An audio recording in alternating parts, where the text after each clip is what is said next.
हरे कृष्णा। ये जो 3.38 है, अब क्या कहते हैं यहाँ पे, देखो भगवान एनालॉजी देने की कोशिश कर रहे हैं कि किस तरीके से जो कामना है वो हमारे विवेक को ढक लेती है।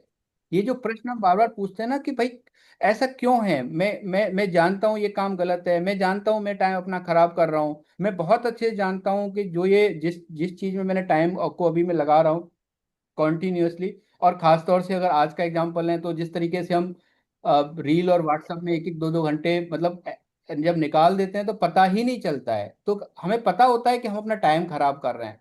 पर वो कौन सी चीज है जो बेसिकली हमको इस चीज का एहसास ही नहीं होने देती है? तो भगवान ने बताया कि जैसे धुएं से ज्ञान और मैल से दर्पण ढका जाता है। तो पहली स्थिति बताई है, ये जो स्थिति है कि जब हम कहीं अग्नि जल रही होती है और उसका जब धुआं चारों तरफ हो जाता है तो क्या है, थोड़ा थोड़ा एहसास होता है। इस स्टेज में क्या है, थोड़ा एहसास होता है कि धुआं है तो कहीं ना कहीं अग्नि भी होगी, है ना? तो अभी अग्नि क्या है? अग्नि यहाँ पे विवेक है, जो सत्य और असत को जानने वाली है, जो बताने वाली है। लेकिन जब दूसरी स्टेज आती है कि मैल से दर्पण ढक जाता है, कि जो जो शीशा है, कई बार उसके ऊपर जब धूल आ जाती है, बहुत ज्यादा धूल की लेयर, जब डस्ट की लेयर जब बहुत ज्यादा आ जाती है तो अब ऐसा हल्का सा एहसास तो होता है कि हाँ ये शायद मिरर है, लेकिन वो साफ साफ नहीं दिखता कि एक्चुअली ये क्या कारण, क्या है उसका, कि उस पर एक जो लेयर आ चुकी है, वो जो दर्पण है, वो जो विवेक रूपी दर्पण है, उस पर क्या आ गया है, उस पर एक एक धूल की परत जम गई है। उसकी वजह से वो हम ठीक से नहीं पहचान पाते। हमें एक इंडिकेशन तो मिलता है जब कोई भी हम किसी भी गलत काम में प्रवृत्त होते हैं, किसी भी में। और ये क्या है, ये मनुष्य मात्र के पास, जिसको हम कई बार गट फीलिंग कहते हैं, कई बार हम इसको इंट्यूशन कहते हैं, राइट? तो ये बड़ा विशेष है कि जैसे ही हम किसी भी ऐसे काम में प्रवृत्त होते हैं जो हमारी आत्मा के अनुकूल नहीं है, जो हमारे जो इनर सर्कल है उसके अनुकूल नहीं है, तुरंत वो हमको स्टॉप करता है, नहीं ये गलत है। लेकिन क्योंकि विवेक पे क्या है, वो इतनी ज्यादा धूल जमी हुई है कि वो ठीक ठीक हम उसको सुन नहीं पाते और हम उसको इग्नोर करके आगे आगे चले जाते हैं। ये हम ये विचार करने की चीजें हैं, ये मनन करने की चीजें हैं कि भाई भगवान ने अगर ऐसा कहा है कि क्या ऐसा मेरे जीवन में हो रहा है, क्या ऐसा मेरे डेली रूटीन में इस तरीके की चीजें हैं, तो क्या वाकई में जो है मैं अपनी अपनी चीजों को जब मैं किसी पर बहुत क्रोध करता हूँ बिना बात के, जब मैं अपने अहंकार का प्रदर्शन करता हूँ, जब मैं ये जनाने की कोशिश करता हूँ सामने वाले को कि देखो मैं तुमसे किन किन चीजों में श्रेष्ठ हूँ। अरे मतलब हमारी तो ऐसी प्रवृत्ति है कि हम बात करते करते अपनी तारीफ जो है चुपके से कर जाते हैं। मतलब इतने स्मार्ट हैं हम अपनी तारीफ करने में कि प्रकरण कोई भी हो, टॉपिक कोई भी हो, सामने वाला कोई भी बात कर रहा हो, हमें उससे कोई मतलब नहीं है। अरे हाँ हाँ, ये तो मेरा जो है बहुत, ये तो मैं बहुत अच्छे से जानता हूँ, जानती हूँ, और हाँ हाँ ये तो बचपन में ही हम सब कर चुके हैं। गीता पढ़ते हो आप? अरे गीता तो हमने कई बार पढ़ रखी है। गीता में क्या है? काम काम करो और मौज करो, यही तो है गीता में। तो अब ये क्या हो गया, ये कुछ कुछ ऐसा हो गया कि जहां हम जानते हुए भी सामने वाले की बात को सुनना नहीं चाहते, या उसकी बात का आदर नहीं करना चाहते। हम जानते तो हैं कि जो हम बोल रहे हैं वो गलत बोल रहे हैं, लेकिन उस पर कंट्रोल नहीं है हमारा। और तीसरा क्या बताया भगवान ने, जैसे जेड़ से गर्भ ढका रहता। अब ये स्थिति कौन सी है? ये घोर तमोगुण वाली है, बिल्कुल घोर तमोगुण। मतलब यहाँ पे गलत क्या है, सही क्या है, मेरा कर्तव्य क्या है, मेरा कर्तव्य क्या है, इस बात का कोई होश ही नहीं है, होश ही नहीं है। जो आज आज खास तौर से आज, जैसे आज की डेट में हमारी स्थिति लगभग, मतलब हमारी स्थिति अगर मैं बात करूं तो आज की डेट में लगभग ये तीसरी ही स्टेज है, जहां पे हमको पता ही नहीं है कि गलत क्या है और सही क्या है। कर्तव्य हमारा, हमारे कौन सी चीजें हमारे काम कर, क्या क्या सही लगता है हमको, जो जैसे मेरा मन करे वही सही है। मेरे सही की पैमाना क्या है, पैरामीटर क्या है? मेरे सही का पैरामीटर केवल एक है, वो मेरे मन को अच्छा लगना चाहिए। जो मेरे मन को अच्छा लगेगा वो मैं खाऊंगा, जो जो मेरे मन को अच्छा लगेगा वो मैं देखूंगा, जो मेरे मन को अच्छा लगेगा वो मैं सुनूंगा, जो मेरे मन को अच्छा लगेगा वो मैं पढ़ूंगा। राइट। मेरे मन को अच्छा लगेगा तो मैं किसी की बात मानूंगा, मेरे मन को अच्छा नहीं लगेगा तो मैं किसी की बात नहीं मानूंगा, चाहे फिर वो कोई भी हो। पिताजी हो, माताजी हो, दादाजी हो, दादी हो, नाना हो, नानी, कोई भी हो मेरे जीवन में। हाँ बिल्कुल, मेरा बिल्कुल खास, मेरा हमारा हमारा पार्टनर ही क्यों ना हो, मेरे मन को अच्छा नहीं लगेगा मैं नहीं मानूंगा। क्योंकि पैरामीटर हमारा क्या है? मन। और मन क्या है? मन को हम बहुत अच्छे से समझ चुके हैं। आगे और भगवान इस बात को समझाएंगे। तो अब क्या है कि ये तीन लेयर होती हैं। पहली लेयर में क्या है, धुएं की तरह हमें लगता है कि हाँ आग है, मतलब हमें पता है सत्य है, लेकिन वो धुएं से थोड़ा सा हमें दिखाई नहीं पड़ रहा है। दूसरी स्टेज में वो लेयर और गहरी हो जाती है, और तीसरी लेयर में बिल्कुल तमोगुण छा जाता है। एग्जाम्पल के लिए मान लो, अगर कोई व्यक्ति जो है किसी ड्रग का सेवन कर ले, या जो भी इस तरह के पदार्थ आते हैं, तो वो 2-4 दिन जब स्थिति में रहता है तो उसको नहीं पता होता वो क्या कर रहा है, वो क्या बोल रहा है, वो क्या सुन रहा है, वो क्योंकि वो उसका बुद्धि विवेक बिल्कुल सब गायब हो गया है। तो ये भगवान ने ये क्यों समझाया है? वो ये बताया है कि जिसका विवेक ढका हुआ है, जब इसका विवेक ढका हुआ, उसको पता ही नहीं है जो वो कर्म कर रहा है, वो कर्म की डायरेक्शन क्या नहीं है। नहीं, वहां पर इधर है जो वो रखा है, हरे कृष्णा, वो हरे कोने में उधर वही ये रखते हो, वही श्लोक कोने ले लीजिए, में अपना रखो, वही 39 रखो, एंड वो इधर से 40। रखो, हाँ हरे कृष्ण। इसके आगे रख दो। हरे कृष्ण। कोई भी ले लीजिए, ये 39 और 40 कोई भी पढ़ लीजिए ना। हरे कृष्ण।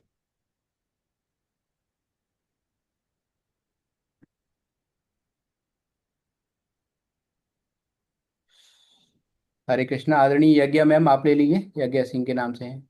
अब काफी वीडियो ऑफ हैं तो मेरे को दिखाई नहीं पड़ रहा ज्यादा, तो आप हाँ। जो भी एक्टिव है आ- ले लीजिए प्लीज। हाँ। आवृतं ज्ञानमेतेन जानिनो नित्यवैरिणा कामरूपेण कौन्तेय दुष्पूरेणानलेन च इन्द्रियाणि मनोबुद्धिरस्याधिष्ठानमुच्यते एते विमोहयत्येष ज्ञानमावृत्य देहिनम्। हे कुंती नंदन, इस अग्नि के समान कभी भी तृप्त न होने वाले और ज्ञानियों के कामना रूप नित्य वैरी के द्वारा मनुष्य का विवेक ढका हुआ है। इंद्रियां, मन और बुद्धि इस कामना के वासस्थान कहे गए हैं।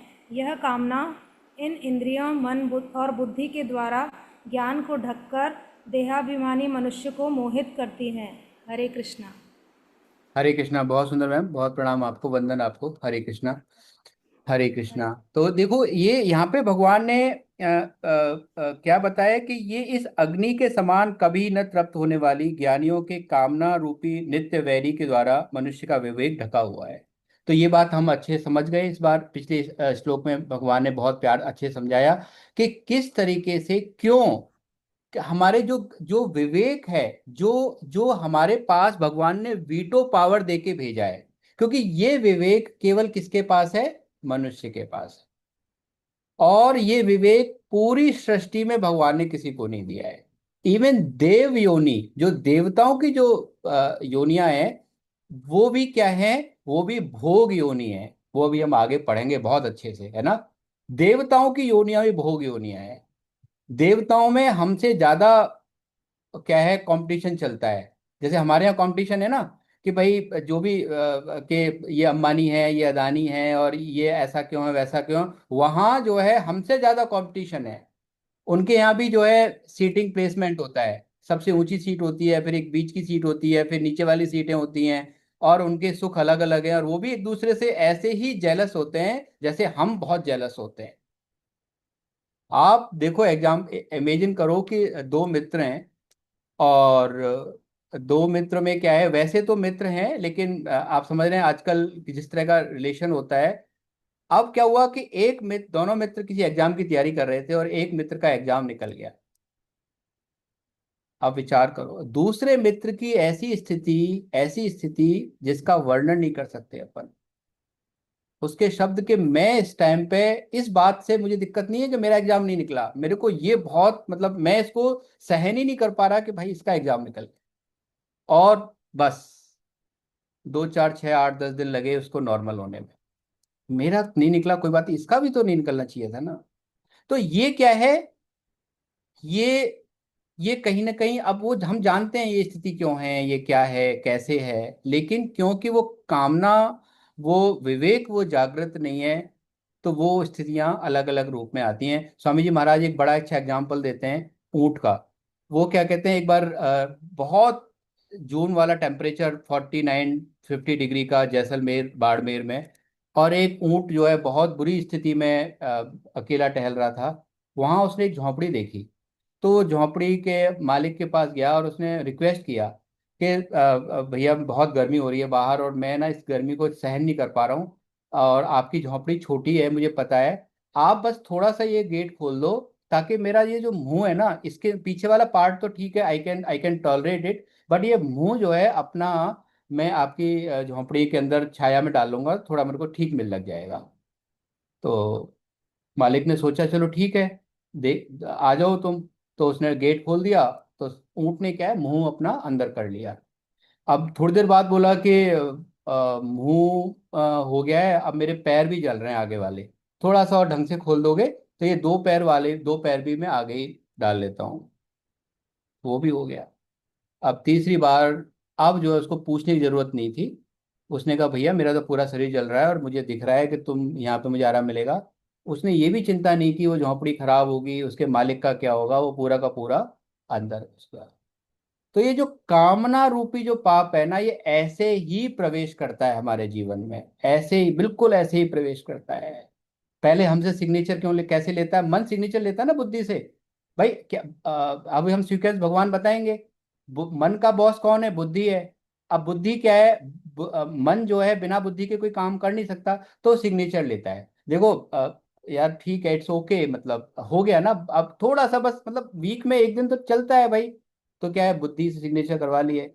और जब जैसे ही बुद्धि से सिग्नेचर करवाए, तो फिर वो ऊंट वाली स्थिति हमारी हो जाती है। तो भगवान ने यही कहा है। एक श्रीमद् भागवतम में एक प्रसंग आता है राजा ययाति का। राजा ययाति क्या है, बहुत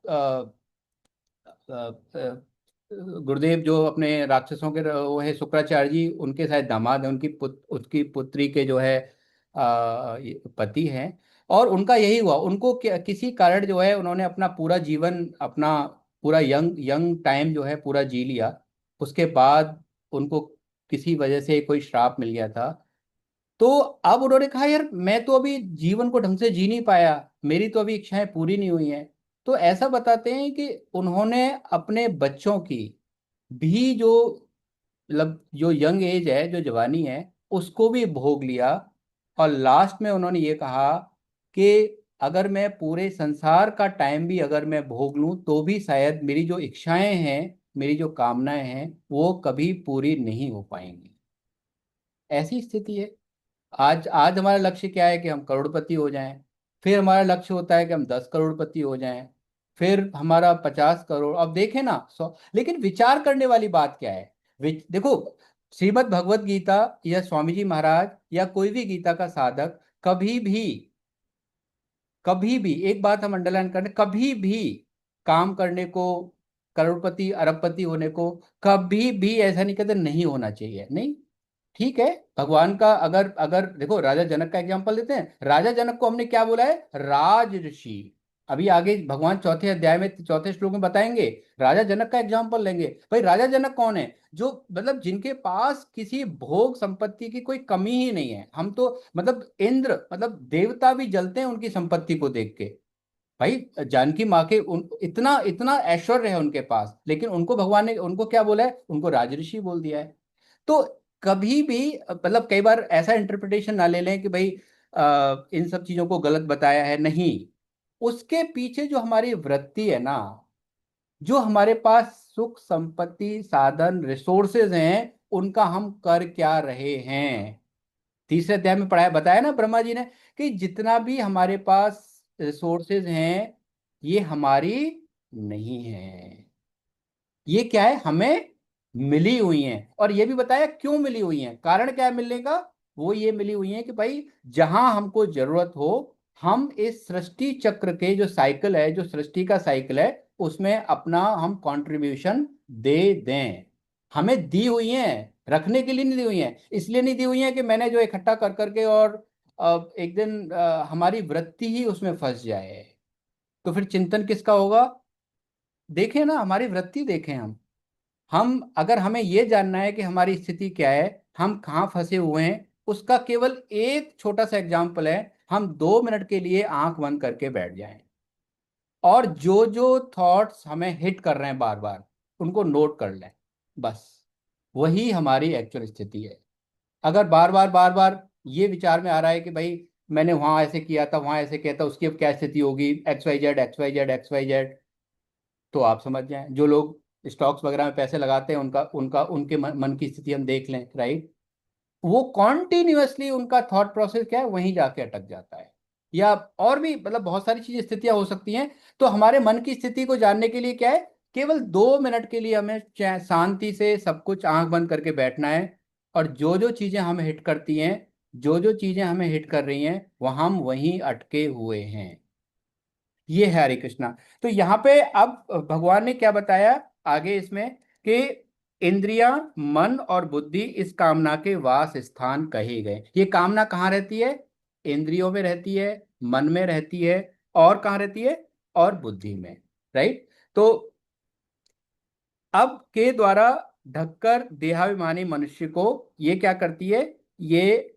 तो अब इस बात को आप पहले भी समझ चुके हैं, एक बार दोबारा से क्लैरिटी ले लेते हैं कि इंद्रियां, इन जो पदार्थ है, जैसे फॉर एन एग्जांपल बहुत अच्छा कोई, लेट से बहुत टेस्टी आइटम हमारे सामने आया, जो भी हम पसंद करते हैं, जो भी हमारा बहुत अच्छा कोई व्यंजन है खाने के लिए, जो भी हमें अच्छा लगता है। तो अब क्या है, उस पदार्थ को नहीं पता कि ये मुझे पसंद आ रहा है कि नहीं आ रहा है। पदार्थ है वो, तो वो जड़ है, उसको कोई एहसास नहीं है, राइट। अब एक ही पदार्थ अगर मैंने, हम लाइट से हम 40 लोगों में सर्व किया, तो सबका एक्सपीरियंस अलग अलग हो सकता है। अब कोई कोई जैसे जिसको ज्यादा फर्क नहीं पड़ता, तो उसको उसको हाँ ऐसा ठीक है, बढ़िया है। अब लेकिन वही जिसने, और कोई नहीं, सब बहुत, ये ऐसा तो मैंने कभी चखा ही नहीं, टेस्ट ही नहीं किया। लेकिन वही तीसरा चौथा जो बहुत ज्यादा थोड़ा सा फूडी है, और जिसको टेस्ट का बहुत अच्छे समझ में आता है, उसको वो उसमें 50 कमियां गिना देगा, नहीं नहीं भाई साहब ये तो ऐसे नहीं है, वैसे नहीं है। तो अब कहने का मतलब क्या है, कि पदार्थ की अपनी कोई सत्ता नहीं है, राइट। जैसे पिछली बार हमने एग्जांपल लिया था, साउथ अफ्रीका की जो मोस्ट ब्यूटीफुल जो गर्ल है, जो मिस यूनिवर्स है, हो सकता है कि हमारे इंडिया का या किसी और कंट्री का एक नॉर्मल ह्यूमन बीइंग भी उसको उसको पसंद ना करे। कारण, क्योंकि हमारे लिए सुंदरता के मानक अलग हैं, और वहां पे लाइन लगी हुई है उसके लिए, राजा लोग भी उसके लाइन लगे हुए हैं। तो ऐसे ही अब क्या है, इसका इसका एहसास कौन करता है, इंद्रियां। जो हमारे सेंस ऑर्गन है, उन सेंस ऑर्गन्स को पता है। अब सेंस ऑर्गन कैसे काम करते हैं, उसको कंट्रोल कौन करता है, उसको मन कंट्रोल करता है। और मन को कौन कंट्रोल करता है, वो बुद्धि कंट्रोल करती है। तो भगवान ने बताया कि ये जो कामना है, ये जो जो प्रवृत्ति, कामना को हम यहाँ क्या समझें, प्रवृत्ति समझें, इनके ये इसके वास स्थान है। और के द्वारा, कामना के द्वारा ज्ञान को ढककर, अब बस ये होता है कि जब हमारे पास किसी किसी चीज को करने का वेग होता है, तो ये सारी की सारी चीजें, मन इंद्रियां बुद्धि, इन तीनों को क्या है, वो जो कामना है, वो जो प्रवृत्ति है, वो जो हमारा वेग है, या जो हम करना ही चाहते हैं एट एनी कॉस्ट, राइट। कोई बात नहीं, मुझे किसी को मारना पड़े तो मैं मार दूंगा। भाई देखते हैं ना, हम लोग मार ही रहे हैं भाई। हम तो आज की डेट में तो हम भाइयों को मारने में भी ज्यादा दिक्कत नहीं होती है, ठीक है, इट्स ओके। मुझे मुझे जो है प्रॉपर्टी का पूरा पार्ट मिलना चाहिए। और ये बात आपको और हमको समझने में तो कोई दिक्कत है नहीं, क्योंकि जब न्यूज़पेपर हम खोलते हैं, तो भरी रहती हैं इस तरीके की चीजें, कि भाई रोड, छोटी सी कोई रोड एक्सीडेंट हुआ, कोई घटना घटी, और हम देखते हैं क्या स्थिति होती है, हम एकदम से पागल हो जाते हैं, राइट। क्यों, कारण क्या हुआ। भाई ठीक है, कोई कोई घटना हो गई, हो सकता है आपकी ही गलती हो, इट्स ओके। बट हमारा रिएक्शन क्या होता है, वो क्या हुआ उस टाइम पे, कि हमारा जो अहंकार है, अहंकार किस चीज का? कि मैं भी कुछ हूं, right, I am the one, अरे मैं ऐसा हूं, मैं वैसा हूं। ये जो अहंकार है वो इतना हावी हो जाता है कि वो फिर मन, बुद्धि, विवेक, इन सबको क्या है, ढक लेता है, बिल्कुल लेयर चढ़ जाती है। और उसके बाद हम जो आठ आठ जो स्टेजेस होती हैं, जो हमने अध्याय 2 में पढ़ी हैं, राइट, पहले चिंतन होता है, फिर बुद्धि मतलब वो उसका उसको वेग होता है, फिर बुद्धि का नाश होता है, और जैसे ही बुद्धि का नाश होता है तो हमारा पतन हो जाता है। तो यही भगवान ने यहाँ पे समझाने का प्रयास किया है इस पर्टिकुलर में, कि ज्ञान को ढककर वो देहाभिमानी मनुष्य को, देहाभिमानी मनुष्य, अब यहाँ पे क्या बोला भगवान ने, हम सब क्या हैं, हम सब देहाभिमानी हैं। देहाभिमानी का मतलब क्या है? कौन समझाएंगे? समझाइए, हरे कृष्णा। अध्याय 2 में बहुत अच्छे से पढ़ चुके हैं इसको हम। देहाभिमानी का मतलब बताइए, हरे कृष्णा। हरे कृष्णा, हरे कृष्णा, हरे कृष्णा, हरे कृष्णा। सुनीता गुप्ता मैम आप बताइए, हरे कृष्णा। और ये जो आज वीडियो ऑफ है भाई, एक आध प्रश्न यहाँ से भी आना चाहिए। आदरणीय वर्षा मैम आप बताइए, हरे कृष्णा, देहाभिमानी का मतलब क्या है? हरे कृष्णा। थोड़ा सा अब आना पड़ेगा, अब ये इतना ज्ञान बटोर के फिर रिसोर्सेज इकट्ठे करने वाली बात है ये जो है शेयर भी तो करना पड़ेगा फिर। हरे कृष्णा, सुनीता गुप्ता जी मैम। हाँ सर, हरे कृष्णा। नेमी जी आप बताइए, चलिए। मनोहर सर मैं आता हूँ आपके पास, हरे कृष्ण। सर आप म्यूट हैं, सर आप म्यूट हैं, सर म्यूट हैं आप। नेमी गुप्ता सर आप म्यूट हैं सर, अनम्यूट कीजिए अपने आप को। आप कर सकते हैं अनम्यूट? नहीं नहीं सर, आपने आप ट्राई कीजिए एक बार। आदरणीय मानसी मैम आप बताएंगे देहाभिमानी का मतलब, हरे कृष्णा। मानसी सर शंकर मैम, हरे कृष्णा जी। ट्राई कीजिए, कोई बात नहीं अब सर दे हाँ जी जी बताइए वर्षा मैम जी, हरे कृष्ण। सर जहाँ तक मुझे समझ में आया है, मैं बहुत ज्यादा तो नहीं पढ़ पाई। हाँ कोई बात नहीं मैम। देहाभिमानी का मतलब जो देह से आसक्ति रखने वाला। ठीक है, बिल्कुल, बिल्कुल ठीक है।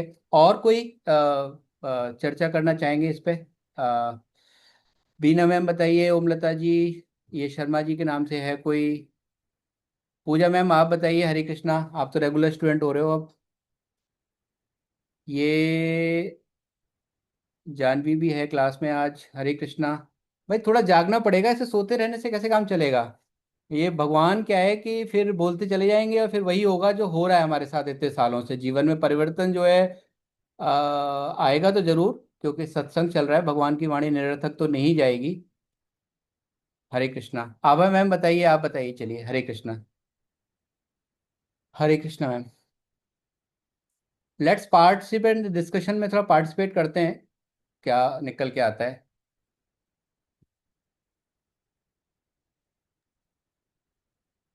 हरे कृष्णा। जी मैम, हरे कृष्णा। देह अभिमान का मैं जितना समझ पा रही हूँ कि मुझे अपने माने अपनी देह पे बहुत अभिमान कि मैं इतनी बुद्धिमान हूँ या मैं इतनी अच्छी हूँ, या अपने देह के ऊपर बहुत अभिमान रहता है। हर चीज में मत हर माने फील्ड में मैं यही सोचती हूँ कि मैं इतनी बुद्धिमान हूँ, मैं इतनी सुंदर हूँ, मैं इतनी अच्छी हूँ। इस तरीके से मुझे तो यही समझ में आया कि बिल्कुल सही उसमें है, ये अभिमान होता है। बिल्कुल सही है मैम, बिल्कुल बिल्कुल बिल्कुल, आपने बिल्कुल सही बोला है, बिल्कुल अच्छा है, बहुत अच्छा है। यही है, बस मैं बस ये जानना चाह रहा था कि ये वर्ड हमें क्लैरिटी है कि नहीं है। और आपको एक जवाब और देना है कि क्या मेरे अंदर देहाभिमान है, ये चीज, हम्म, इस चीज का और सभी साथ को में। होती है, सभी को। जब हम लोग मनुष्य हैं तो हम लोग को सभी को देहाभिमान होता ही है। हाँ ये कोई जरूरी नहीं है, पर हाँ हमें है, ऐसा कह नहीं, सकते हैं, सभी हाँ। को। हमको लगता है कि शायद ऐसा तो हमें मिले नहीं हाँ होंगे बिल्कुल बिल्कुल, देहाभिमान हाँ, तो। ये बात आपकी जो सही है बड़े कि बड़े हमें नहीं मिले होंगे। संत हैं उन लोग को भी हो जाता है कि मुझे बहुत ज्ञान है। देहाभिमान लगभग सभी को होता है। किसी को भी हर आदमी अपने को दूसरे से ज्यादा बुद्धिमान समझता ही है। बिल्कुल बिल्कुल सही, बिल्कुल सही बोला आपने, बिल्कुल सही बोला, हाँ। अब इस ये जो इसका जवाब जो है हमें एक चीज का आंसर ऑटोमेटिकली और देगा। सर राजन जी क्लियर कीजिए सर, हरे कृष्ण सर। क्या सर? सर देहाभिमान, क्लैरिटी दीजिए। देहाभिमान। सर। एक्चुअल में हमने जो अपने आप को मान रखा है ना कि मैं करता हूँ, बस उसमें ये मैं कर रहा हूँ ये भाव है, उसमें संबंध मान लिया हमने कि ये सब चीजें ये मेरे से ही हो रही है, अगर मैं नहीं करूँ तो शायद इससे ज्यादा है, मतलब जो हमने टैग बना लिए हैं अपने। ठीक है सर, बहुत अच्छा। क्या मेरे मतलब मेरे शरीर में अभिमान है, इस बात को हम स्वीकार करते हैं? बिल्कुल है सर, ठीक है, हरे निश्चित रूप कृष्ण। से। ठीक है, आदरणीय निधि मैम, फिर स्मिता मैम, और उसके बाद फिर मनोहर सर। ये तीन तीन लोगों से सुन लेते हैं, फिर करते हैं बात जी। अ, जी हरे कृष्णा। हरे कृष्ण मैम। अ, जब हम अ, मैं अपना ही समझ बता रही हूँ, जब हम अपने को देही ना जानकर अपने शरीर से ही कनेक्ट करते हैं और अपने आप को देह मानते हैं बिना पहचाने कि हम असल में बिल्कुल सही है, शरीर बिल्कुल। नहीं, हम शरीर बिल्कुल ही हैं। परफेक्ट है, परफेक्ट है, ठीक है। तो जी। क्या मुझे देहाभिमान है, इस बात को हम स्वीकार करते हैं? 100%। ठीक है, हरे कृष्णा। आदरणीय स्मिता मैम। जी। हरे कृष्णा भैया। भैया मुझे जो समझ आता है देहाभिमान से, मेरे को लगता है कि हम हमेशा जो भी चीज हम करते हैं अपने, हमेशा खुद को वो मानते हैं करता, कि हमने ये किया, हमने वो किया, हम ऐसे हैं, हम वैसे हैं, हम ये हैं, हम वो हैं, इस तरह से बातें करते हैं। तो उसी को देहाभिमान कहते हैं, क्योंकि हम भूल जाते हैं कि हम केवल एक रोल प्ले कर रहे हैं, करता तो ईश्वर है, वो हमसे करवा रहा है, लेकिन हम हमेशा ये कहते हैं कि हमने किया, हमने ऐसा किया, हमने वैसा किया। ठीक है, ठीक है, तो एक्सेप्ट करते हैं कि देहाभिमान है। हाँ। ठीक है, हरे कृष्णा। जी मनोहर सर, हरे कृष्णा। हरे कृष्णा सर। मैंने तो वाचन के लिए लिया था सर। नहीं नहीं सर, बताइए। वाचन तो ठीक है, अब करेंगे, वाचन तो होता रहेगा, पर ये। सर देहाभिमान का तो वही है सर, जो राजेंद्र सर ने बताया कि अपने को कर्ता मानना हर कार्य में, कि मैं हम्म। ये कर्म कर रहा हूँ, मेरे द्वारा ये कर्म हो रहा है, हम्म। लेकिन वास्तव में अपन तो एक कठपुतली है, करने वाला तो कोई है, कोई और है सर। तो यही भाव है, और मैं समझता हूँ कि ये देहभान मेरे में भी है, हरे आपने जो कृष्णा। बोला। हरे कृष्ण। है सर, बहुत है। सुंदर। देखिए, अब ये चीजें क्या है, अब हम, क्योंकि क्या है कि अध्याय 2 हम समझ चुके हैं, राइट? और अध्याय 2 क्या है, भगवान ने बिल्कुल ज्ञान योग की बात की है उसमें। उसमें मुझे लगता है कि पूरा जो जो इसके बाद कुछ बचा नहीं है। आगे जो हम ये जितने भी, अब जो भी अध्याय अब आगे के पढ़ रहे हैं, वो सिर्फ इसलिए पढ़ रहे हैं क्योंकि हमने अध्याय 2 को ढंग से नहीं समझा, और क्योंकि अर्जुन जी ने भी समझा। अर्जुन जी को ही हमें रिप्रेजेंट कर रहे हैं। अब कई बार क्या होता है कि अगर मुझे लेट्स से कि अगर मैं मुझे मुझे मुझे मेरी बीमारी नहीं पता है, तो मैं फार्मेसी पे जाके किस चीज का इलाज करवाऊंगा अपनी का? क्यों? क्योंकि मुझे तो अपनी बीमारी नहीं पता है, राइट? अब फार्मेसी में तो क्या है, इतनी दवाइयाँ हैं, हर चीज की दवाई है, सर दर्द से लेके और जो भी है। लेकिन मुझे उसमें से क्या चाहिए, वो कब होगा? जब हमारी खुद की इच्छा जागृत होगी, जब ये हमें खुद को क्लैरिटी आएगी कि मुझे चाहिए क्या, मैं क्या जानना चाहता हूँ। खैर, आगे बढ़ते हैं। तो देहाभिमानी का, जैसे आप सभी वैष्णव जनों ने बहुत अच्छा आंसर दिया कि भाई देहाभिमानी है कि हम कौन है।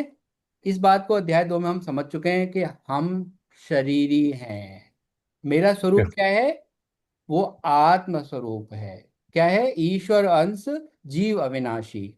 और ये शरीर क्या है? ये हमको एज ए टूल मिला हुआ है। क्या मिला हुआ है? एज ए टूल मिला हुआ है। और क्यों दिया भगवान ने शरीर? सिर्फ इसीलिए दिया कि भाई ये जो साधन धाम मोक्ष कर द्वारा, ये जो शरीर है, केवल केवल और केवल मनुष्य शरीर ऐसा है जिसके पास विवेक और कर्म करने की स्वतंत्रता है। हम विवेक से क्या कर सकते हैं? हम विवेक से गलत और सही में पहचान कर सकते हैं। और कर्म करने की स्वतंत्रता का मतलब क्या है? कि हम ऐसी फसल बोएं, ऐसा हम बीज डालें, कर्म रूपी बीज हमारा ऐसा हो जो जिसका कर्म हमें बांधने वाला ना हो। ये बिल्कुल केवल ये 2 चीजें हैं जो हमको किसी भी दूसरे जानवरों से हमें अलग आउट स्टैंड करती है। अगर हमारा ध्यान इन 2 चीजों पर नहीं है, तो फिर जो स्थिति बाकी जीवों की है, वही स्थिति हमारी भी है। ये बात की क्लैरिटी है। अब इसीलिए भगवान हमें आगे बताएंगे, और पहले भी बता चुके हैं, क्योंकि हम सब क्या हैं, देहाभिमानी हैं, राइट। हमसे ये बात छूटती ही नहीं। हमसे रात में सोते टाइम कोई पूछ ले मैं कौन हूँ, मेरा हम फटाफट से अपना इंट्रोडक्शन दे देते हैं, भाई मैं। लेकिन क्या मैं जो, मेरा नाम ये है जो बता रहा हूँ, क्या ये मेरा इंट्रोडक्शन है? नहीं, ये मेरे शरीर का इंट्रोडक्शन है। ऐसे शरीर पता नहीं कितनी बार मिले। तभी तो जब आदरणीय मनोहर सर ने मदालसा जी की जब चरित्र सुनाया, तो जब बच्चा का नाम रखते थे तो हंसने लगती थी कि भाई इसका नाम ये है। अरे तेरा कोई नाम नहीं है भाई राजा, तू तो पता नहीं कितने बार जो है इन सब जीवन चक्रों में पड़ चुका है। तू तो जो है वो शुद्ध है, वो तू चित्त है, तू अविनाशी है, तू नित्य है। तेरा ये नाम नहीं है। ये तेरे को फंसाने के सारे काम हो रहे हैं यहाँ पे। तो अब ये बात पकड़ने की गीता जी में है, इसीलिए भगवान ने, क्योंकि जब तक देहाभिमान है, अब ये लाइन अंडर करने वाली है स्वामी जी की, जब तक देहाभिमान है हम ज्ञान योग के रास्ते पे नहीं जा सकते, नहीं चल सकते। क्योंकि उसकी पहला क्राइटेरिया क्या है? पहला, सबसे पहला क्राइटेरिया कि हम देहाभिमानी नहीं होने चाहिए। जब हम अपने आप को ये समझ लें कि हम शरीर नहीं है, शरीरी है, ये क्या है, पहला एलिजिबिलिटी क्राइटेरिया है। अब जैसे आपको आईएएस का एग्जाम देना है, यूपीएससी का एग्जाम देना है, तो पहला क्राइटेरिया क्या है कि आपका ग्रेजुएशन में आप पास होने चाहिए। किसी भी एक एफिलेटेड यूनिवर्सिटी से आपका ग्रेजुएशन कंप्लीट होना चाहिए। अगर आपको नॉलेज चाहे कितनी भी नॉलेज है, लेकिन आप ग्रेजुएशन आपका कंप्लीट नहीं है, तो you will not able to even fill the form, forget about the exam. तो ऐसे ही जब तक देहाभिमान है हम ज्ञान मार्ग के पथिक हैं ही नहीं। अगर हम अपने को ज्ञान मार्गी कहते हैं, ज्ञानी कहते हैं, ये केवल मिथ्याचार है। ये बात जो, इसीलिए जो है श्रीमद् भगवत गीता में कर्म योग कर्म योग कर्म योग कर्म योग, पहले अध्याय से लेके और लास्ट अध्याय तक, क्योंकि वो जानते हैं कि मनुष्य केवल, सबसे आसान रास्ता क्या है, कर्मयोग है, और जो कि आगे चल के भक्ति योग में कन्वर्ट हो जाएगा। और जो गीता जी के जो पहले 6 अध्याय हैं, इसको हम एक शतक कहते हैं, क्योंकि 6 अध्याय को संस्कृत में शतक बोला जाता है।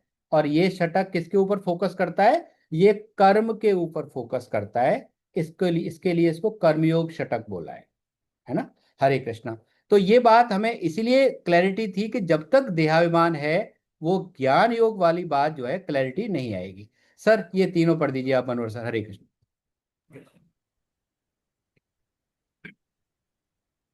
तस्मात्त्वम् इन्द्रियाणादो नियम भरत सर्व पापानां प्रजह्योनच्च ज्ञान विज्ञान नाशनम् इंद्रियाणि परायाणुर् इंद्रियेभ्यः परमन् मनस्सस्तु परा बुद्धिर्यो बुद्धे परतस्तु स एवं बुद्धे परम बुद्ध्वा संतस्तभ्यानात्मनात्मना जहि शत्रुं महाबाहो कामरूपम दुरासदम।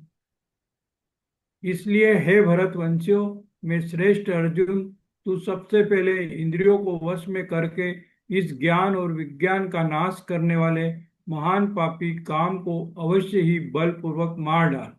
इंद्रियों को स्थूल शरीर से चार श्रेष्ठ, सबल सबल प्रकाशक, व्यापक तथा सूक्ष्म कहते हैं। इंद्रियों से परे मन, मन से परे बुद्धि और बुद्धि से भी परे वह काम है जो इस तरह बुद्धि से परे काम को जानकर अपने द्वारा अपने आप को वश में करके, हे महाबाहु, तू इस काम रूप दुर्जय शत्रु को मार डाल। हरे कृष्णा। हरे कृष्णा। अब देखो भगवान ने बहुत सुंदर, मनोहर सर प्रणाम आपको। अब यहाँ पे क्या कह रहे हैं, एक एक लाइन को, एक एक शब्द को जरा सीक्वेंस समझें। भगवान कह रहे हैं कि एक तो कुछ उन्होंने एक्शनेबल आइटम दिए हैं, राइट। कुछ वो करने के लिए बोल रहे हैं, कुछ कुछ आज्ञा दे रहे हैं, एक बात। दूसरी बात, उन्होंने एक सीक्वेंस बताया। क्या बताया? कि भाई इंद्रियों से, इंद्रियों को स्थूल शरीर से, हमारी हमारे शरीर से जो है इंद्रियां श्रेष्ठ हैं, राइट। उस शरीर से इंद्रियां, इंद्रिया से मन, राइट। ये बात हम बहुत कई बार समझ चुके हैं। मन से बुद्धि, और ये काम कहाँ रहता है, ये कामना कहाँ रहती है? ये कामना बुद्धि से भी ऊपर हमारे अहंकार में रहती है। क्या है? मैं स्त्री हूँ, मैं पुरुष हूँ, मैं ब्राह्मण हूँ, मैं एक्स वाई जेड हूँ, मैं एक्स वाई जेड हूँ, मैं उस परिवार से हूँ, मैं उस कुल से हूँ, हमारे यहाँ तो ऐसा होता ही नहीं है, तुम ये कैसी बातें कर रहे हो, अरे ये तो हरे कृष्ण, मतलब ये चीजें जो है हमारे कहाँ बैठी हुई हैं? ये हमारे अहम में बैठी हुई हैं। ये हमारे अहंकार जो बिल्कुल सबसे, जो बुद्धि से भी जो ऊपर है, ये चीजें वहां बैठी हुई हैं। और ये जो बुद्धि को, और ये बेसिकली फिर प्लान बनाती है, क्योंकि मैं ऐसा हूं तो मुझे ये होना चाहिए, क्योंकि मैं इस हूं तो भाई सबको मेरा सम्मान करना ही चाहिए। एक होता है कई बार कि भैया ये देखो, ये तो नमस्ते नहीं करता मेरे से, और हम हमारे परिवार को तो भाई सब ये चीजें हर अब तो नहीं, पर होती हैं सार बहुत और सारी चीजें, नई नई चीजें। तो ये क्या है, ये कहाँ पे है? भगवान ने उसकी लोकेशन क्या बताई है? बुद्धि से भी परे। अब जो चीज हमारी बियॉन्ड रीच है, उसको हम समझेंगे कैसे? लेकिन भगवान एक बात बोल रहे, कह रहे कि तू इसको बलपूर्वक मार डाल। अब आप विचार करो कि अगर हमारा कोई 4-5 साल का बच्चा हो, 3-4 साल का बच्चा हो, तो उससे हम कभी ये बोलेंगे कि जा भाई तू इस डॉगी से लड़ ले? विचार करो, नहीं बोलेंगे। ऑब्वियसली एज ए पेरेंट हम जानते हैं कि इसकी सामर्थ्य नहीं है। लेकिन भगवान ने क्या कहा है? महाबाहो, राइट? तो भगवान किसी भी चीज को, या भगवान क्या जो भी है, वो हमें पहले क्या करता है?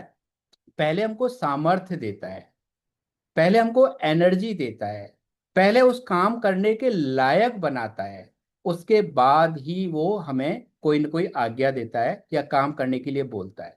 फॉर एन एग्जाम्पल, हम ऑफिसेज में काम करते हैं।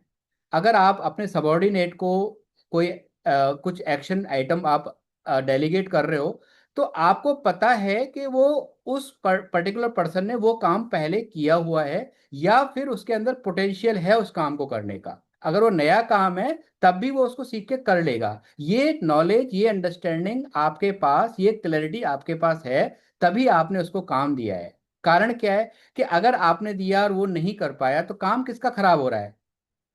काम तो एज ए मैनेजर मेरा खराब हो रहा है, राइट? क्योंकि वो जिम्मेदारी किसकी है भाई?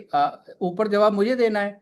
तो ऐसे ही कहने का मतलब ये है कि अगर भगवान किसी चीज के लिए हमको बोल रहे हैं, कोई आज्ञा दे रहे हैं, तो इसका मतलब ये है कि वो काम होने वाला है। या और एक लाइन आगे बोलूं, तो वो काम ऑलरेडी भगवान ने करके रखा हुआ है। वो तो केवल हमारे मन स्थिति को देखने की कोशिश कर रहे हैं। तभी तो अर्जुन को बोलेंगे आ, भव सव्य साचन, है ना, निमित्त मात्रम भव सव्य साचन। हे अर्जुन, हे बुद्धिमान अर्जुन, दोनों हाथों से बाण चलाने वाले, तुम तो केवल निमित्त मात्र बन जाओ। तो ये जितनी भी मन बुद्धि इंद्रियां काम, ये सारा सीक्वेंस किसका बनाया हुआ है? ये तो भगवान खुद का रचा हुआ है उनका। तो इसीलिए भगवान ने कहा है कि भाई तू इस दुर्जय शत्रु को मार डाल। तो भगवान आज्ञा दे रहे हैं यहाँ पे।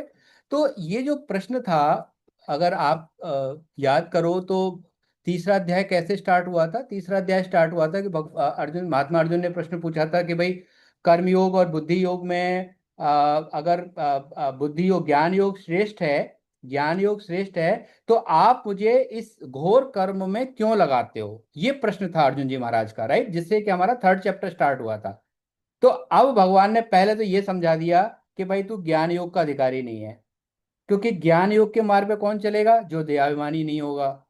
तो विचार कर लो महात्मा अर्जुन, तुम देहाभिमानी हो कि नहीं है, पहली बात। अब दूसरा बात, घोर कर्म में क्यों लगाते हो? भाई घोर कर्म में क्या है? कर्म करने की पीछे जो इंटेंशन है, दैट मैटर्स, राइट? कोई भी कर्म घोर और सही, वो उसके एक्शंस के हिसाब से होता है। एग्जाम्पल के लिए हमने पिछली बार समझा था कि भाई एक डॉक्टर है, वो दिन रात जो है ऑपरेशन करता है, शरीरों को काटता है, वो घोर कर्म करते हुए भी क्या है, वो एप्रिसिएशन का पार्ट हो जाता है। लेकिन इन जनरल अगर हम कोई भी इस तरीके की कोई गलत काम करते हैं, तो सोचें हमारे पास जो है फिर सांसारिक विधान लगता है। तो इस तरीके से जो है यहाँ पे अध्याय 3 जो है हमारा पूरा होता है। इसका हम पुष्पिका ले लेते हैं। हमारी पुस्तक के पीछे एक लाइन है, उसको हम पढ़ लेते हैं। शायद हो सकता है हमारे दिमाग से निकल भी गए हो, तो इसको उसको एक बार समरी समरी रूप में भी ले लेंगे। हरे कृष्णा। ये पुष्पिका निकाल लें सब, एक बार उसको पढ़ते हैं हम सब। क्या है ये? ओम, है ना? तो इसको थोड़ा सा व्याख्या कर देता हूं मैं, ताकि ये हमें याद आ जाए, राइट? कि इस पुष्पिका को करने के पीछे का भाव क्या है। वेद व्यास जी महाराज का भाव सिर्फ इतना है, श्रीधर जी ने ये पुष्पिका लिखी है कि श्रीमद् भगवत गीता क्या भगवान की वाणी है। ये जो श्लोक हैं ये हम कई बार ढंग से इनका उच्चारण भी नहीं कर पाते, फॉरगेट अबाउट इनकी सही व्याख्या को समझना।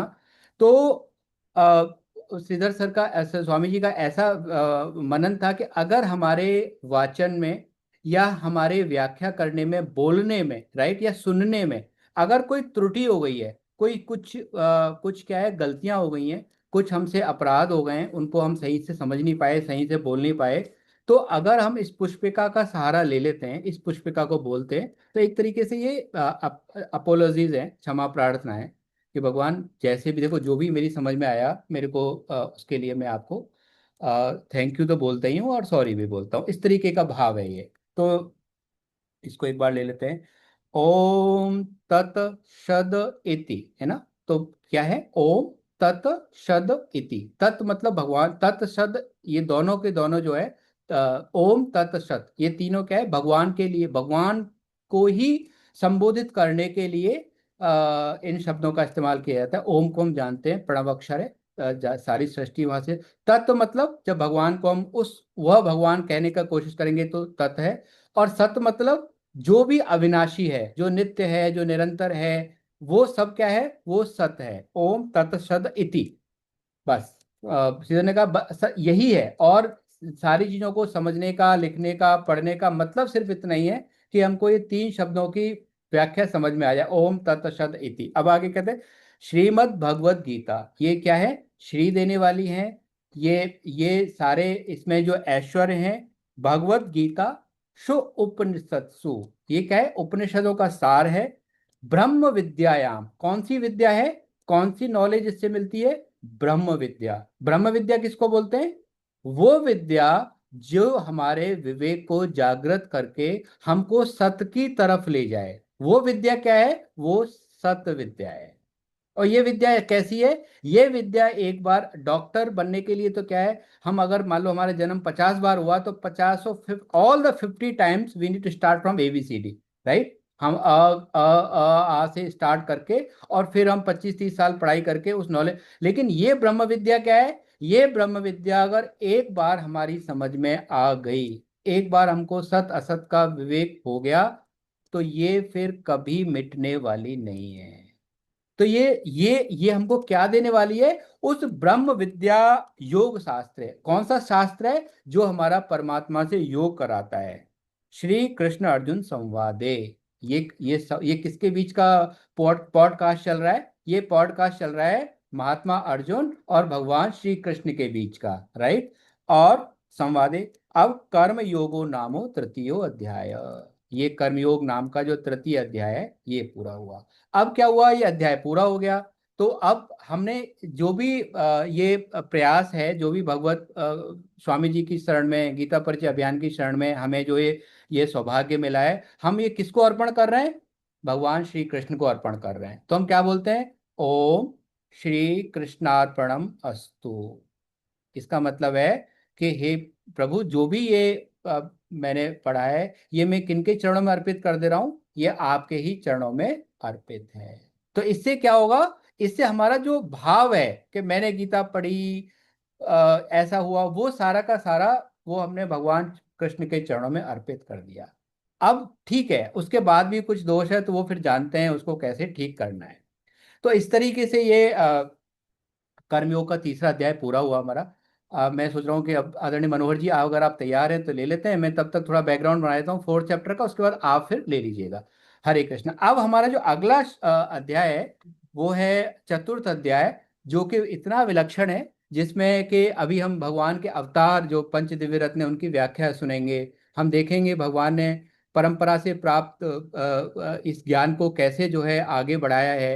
और आगे हम पढ़ेंगे कि भगवान ने कर्म के क्या है, तीन कैटेगरी की हैं। एक कर्म है, एक अकर्म है, एक विकर्म है। उसको उसको कैटेगराइज किया है। भगवान आगे बताएंगे कि कैसे हम इस डेली कर्म से यज्ञ कर सकते हैं। जो हम अपना डेली रूटीन काम करते हुए उसको कैसे हम यज्ञ में कन्वर्ट कर सकते हैं। तो आप इसका नाम देखो, क्या नाम है? ज्ञान कर्म संन्यास योग। क्या है ये? ज्ञान कर्म संन्यास योग। देखो मतलब वेद व्यास जी महाराज ने जो नाम दिए हैं ना, किसी भी जो भी हमारे अध्याय हैं, जो हमारे चैप्टर हैं श्रीमद् भगवत गीता की, जो नाम है, ऐसा लगता है उस नाम में पूरा पूरा का पूरा मतलब खत्म कर दिया है। अगर कोई जिसको थोड़ा भी आइडिया है, वो मतलब उस एक केवल उसके हेडलाइन को पढ़ के पूरा का पूरा उस निचोड़ उस पर्टिकुलर एक तीन चार शब्दों में रख दिया है। यहाँ पे क्या ज्ञान, अभी तक हमने क्या पढ़ा था? कर्म योग। क्यों पढ़ा था कर्म योग? क्योंकि अर्जुन जी का प्रश्न था कि आप मुझे घोर कर्मों में क्यों लगाते हो। तो उसके लिए भगवान ने बोला, भाई ऐसा तो कोई क्षण नहीं है, ऐसा कोई मोमेंट नहीं है जब तुम कर्मों से दूर रह सकते हो। हैं? आप खाना खा ले रहे हो, पूरा डाइजेस्टिव सिस्टम आपका काम कर रहा है, आपका पूरा रेस्पिरेटरी सिस्टम काम कर रहा है ना, आपके सारे ऑर्गन चल रहे हैं। आप अ, अ, हरे कृष्णा, ये पूरा पूरी पूरी सृष्टि का क्रम चल रहा है ना। आप खेत में बीज बो के आ गए, लेकिन आप सोचो ना, आपका कर्म क्या है? आपने वो बीज डाल दिया खेत में, लेकिन उससे पहले वो वो वो मतलब खेत में बीज डाला, उसको अंकुरण हो गया, वो बड़ा हो गया, बड़ा होके मतलब वो, तो ये अब आपने क्या किया? हमने केवल उसे होते हुए देखा।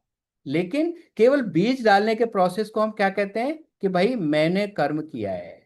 आप विचार करो, कितना बड़ा विधान चल रहा है। भाई जो मिट्टी है उसमें मिनरल्स कहाँ से आए? राइट?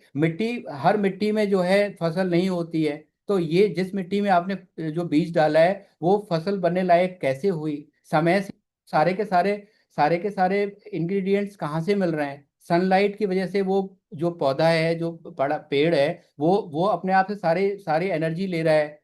तो इस तरीके से कि पूरा, तो ये, तो भगवान ने क्या कि कर्म तो क्या है, एक क्षण भी फॉरगेट अबाउट कि कुछ दिन हम काम नहीं करेंगे। आप विचार कर, आप देखो, एक दिन, एक सेकंड का भी फ्रैक्शन टाइम हम कर्म किए बिना नहीं रह सकते हैं, इसलिए कर्मयोग कहा। अब लेकिन भगवान क्या है, अभी तक भगवान ने जो बताया वो थ्योरी थ्योरी बता दी है ना। कई बार होता है ना कि हमें थ्योरेटिकली, हम सॉरी प्रैक्टिकल समझा दिया है कि कर्म क्यों करने हैं, मतलब कर्म करने से क्या होता है। लेकिन अब क्या है? ज्ञान कर्म संन्यास योग। ज्ञान, अब चारों वर्डों को समझते हैं, पूरा चैप्टर क्लियर हो जाएगा। ज्ञान क्या है? ज्ञान सिर्फ यह है, सत और असत, हमारे विवेक का जागरण, और सत और असत में क्लैरिटी, ये क्या है? ज्ञान है। और कर्म, जो भी हम कर्म कर रहे हैं, राइट, जो भी कर्म कर रहे हैं, हो रहे हैं, होते हुए दिख रहे हैं, लाइक ये कर्म है। अभी योग की बात हम आगे बढ़ेंगे। अब सन्यास क्या है? सन्यास क्या है? सम्यक नाशम इति सन्यास।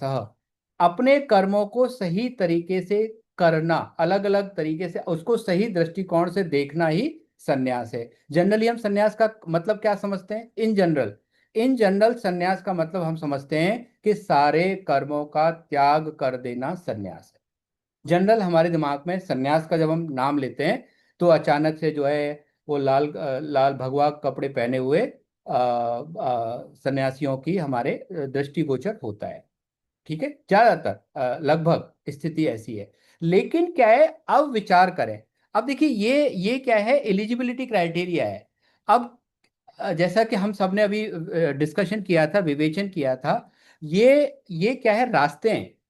तो अब सबसे पहला मनुष्य जन्म लेता है, उसके बाद सबसे पहला आश्रम कौन सा है हमारे सनातन में? ब्रह्मचर्य आश्रम है। ब्रह्मचर्य आश्रम मतलब सीखने का आश्रम है, समझने का आश्रम है, पढ़ने का आश्रम है, अपने मन को जागृत करने का आश्रम है, अपने विवेक को जागृत करने का, ये जो टाइम पीरियड है, अपने विवेक को जागृत करने का, जागृत करने का टाइम टाइम है।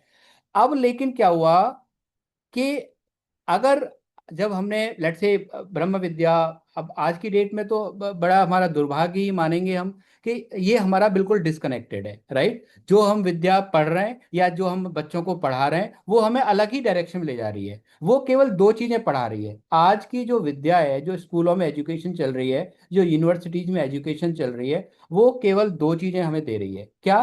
कैरियर और करेंसी।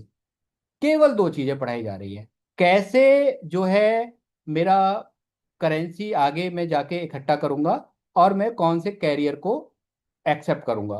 केवल दो चीजें। मुझे डॉक्टर बनना है, आईएएस बनना है, मुझे साइंटिस्ट बनना है, मुझे जियोलॉजिस्ट बनना है, जो भी करना है, केवल ये एक चीज पढ़ाई जा रही है, राइट। तो और फिर वापस क्या मिल रहा है? यही दो चीजें वापस मिल रही हैं। और फिर हम अचंभित हो जाते हैं अचानक से। भाई, विद्या का मतलब क्या है? विद्या विनयम, विद्या ददाति विनयम। विद्या का एक लाइन है केवल, विद्या ददाति विनयम। विद्या को पढ़ने के बाद जो विद्या ग्रहण करने वाला स्टूडेंट है वो कैसा हो जाता है? वो हम्बल हो जाता है। वो कैसा हो जाता है? वो पोलाइट हो जाता है। वो कैसा हो जाता है? वो डिसिप्लिन उसके अंदर आता है। उसके अंदर क्या आता है? वो रेस्पेक्ट देता है। किसको रेस्पेक्ट देता है? अपने परिवारजनों को, अपने समाज को, अपने अपने राज्य को, अपने देश को। अब लेकिन अब मैं उस स्टूडेंट की गलती कैसे मान लूं, राइट? क्योंकि उसको ये क्वालिटीज, ये इंग्रेडिएंट्स, ये टॉपिक किसी भी रूप में नहीं मिले। एक चैप्टर होता है मोरल एजुकेशन के नाम पे, और उसको हम कितनी गहराई से पढ़ते हैं, पढ़ाते हैं, ये हम सब बहुत अच्छे से जानते हैं। इसीलिए मेरा और गीता परिचय अभियान का आपके चरणों में बहुत बहुत निवेदन है, बहुत निवेदन है कि ये जो संस्कार है ना, ये सरकार का विषय नहीं है। ये हम एक्सपेक्ट नहीं कर सकते स्कूलों से, कॉलेजों से। और खासतौर से जब स्कूल, हम जानते हैं कि बढ़िया जो स्कूल हैं हमारे आसपास, वो सब क्या है? मिशनरी स्कूल है, राइट। अब जो मिशनरी स्कूल है वो आपके सनातन धर्म के बारे में क्यों बताएगा? वो क्यों बताएगा गीता के बारे में? वो क्यों बताएगा ज्ञान के बारे में? अच्छा, एक और विलक्षण बात, ये आप सबको क्लैरिटी हो। हमने 3 अध्याय पढ़ लिए, ठीक है, 3 अध्याय पढ़ लिए, लगभग हम एक शतक का आधा पढ़ चुके हैं। हमने एक शब्द भी किसी के बारे में, भगवान कृष्ण ने ये बोला कि तू उसको मार डाल, या तू उससे घृणा कर, या वो तेरे साथी नहीं है, या वो एक्स वाई जेड, किसी किसी भी धर्म के बारे में बोला, किसी भी जाति के बारे में बोला, है ना? तो इसीलिए क्या है, ये अकेला एकमात्र ऐसा ग्रंथ है जो ह्यूमन बीइंग की बात करता है। लेकिन हमारा दुर्भाग्य क्या है कि न तो हम कनेक्टेड हैं, और हमारे बच्चे तो इससे कोसों दूर हैं। शायद वो भाग ही जाते हैं गीता का नाम लेते। गीता मतलब ये क्या है? मतलब वो कारण क्या है? क्योंकि हम कनेक्टेड नहीं है। अब ये सही टाइम क्या है इसको देने का? सही टाइम, सही टाइम है, सबसे सही टाइम तो स्वामी जी कहते हैं भाई जब वो बालक पेट में है तभी इसको शुरू कर दो ये सारी चीजें। लेकिन तब हमारे पास और बहुत सारी चीजें होती हैं, हमारे पास समय होता है, तो हमको वेब सीरीज पूरी करनी होती हैं। अब भाई वेब सीरीज देख के जब आएगा लाला बाहर या लाली, तो वो क्या करेगी? विचार करें। अब हम इस पूरे हम इस पूरे इसको स्ट्रक्चर को समझ चुके हैं, राइट। क्योंकि सबसे ज्यादा इंपैक्ट इसका पड़ता है जो हम इंद्रियों से ग्रहण कर रहे हैं, जो हम मन से ग्रहण कर रहे हैं। रामचरितमानस में मैं आपको वो आज कल आज भेज दूंगा। जो हमारे शरीर में जितनी भी बीमारियां हैं, जितनी भी बीमारियां हैं, वो सब कहीं ना कहीं हमारे मन की स्थिति से कनेक्टेड है। रामचरितमानस में 500 वर्ष पहले तुलसीदास जी ने लिखा हुआ है। हर बीमारी जो है साइकोलॉजिकली कनेक्टेड है। अगर हमको हार्ट के इश्यूज हैं, अगर हमको कोई कोई भी रोग है, वो कहाँ से कनेक्टेड है? तो वो कहाँ से स्टार्ट होता है? वो मन से स्टार्ट होता है। तो खैर वापस आते हैं, तो ज्ञान कर्म संन्यास योग। तो ज्ञान समझ में आया, कर्म समझ में आया, संन्यास क्या है? कर्मों को छोड़ना संन्यास नहीं है, पर कर्मों में आसक्ति का त्याग। वो कर्म ऐसा बन जाए जो किसी के लिए या मेरे लिए, सबसे पहले तो किसी के लिए तो बाद में, पहले मेरे लिए काम का बन जाए, राइट। मैं इस शरीर का सदुपयोग कर सकूं। शरीर का सदुपयोग क्या है? शरीर का सदुपयोग यह है, इसको टाइम से उठाओ, इसे टाइम से जगाओ। क्योंकि क्या है, टूल मिला हुआ है। इस टूल को अगर हम सही इस्तेमाल नहीं करेंगे तो ये तो खराब ही हो रहा है। अब देखो ना, धीमे धीमे हमारी आंखों में चश्मा लगी गया ना। अब वो कुछ दिनों बाद जो है कानों वाली मशीन आ जाएगी, और उसके बाद हमारे घुटने खराब होने शुरू हो जाएंगे। तो मतलब ये तो रोज डिग्रेड हो ही रहा है ना। इसके लिए हमको गीता पढ़ने की जरूरत है क्या? या इसके लिए हमें श्रीमद् भागवती क्लास लेने की जरूरत है कि भाई हमारा शरीर डिग्रेड हो रहा है? हम जानते हैं कि डिग्रेड हो रहा है, और एक दिन जो है स्थिति सबको पता ही है। तो ये जब तक इस टूल में थोड़ी बहुत जांच जांच बची हुई है, इसको हम काम पे लगा ले, ये संन्यास है। और इससे होगा क्या? इससे हमारा योग हो जाएगा।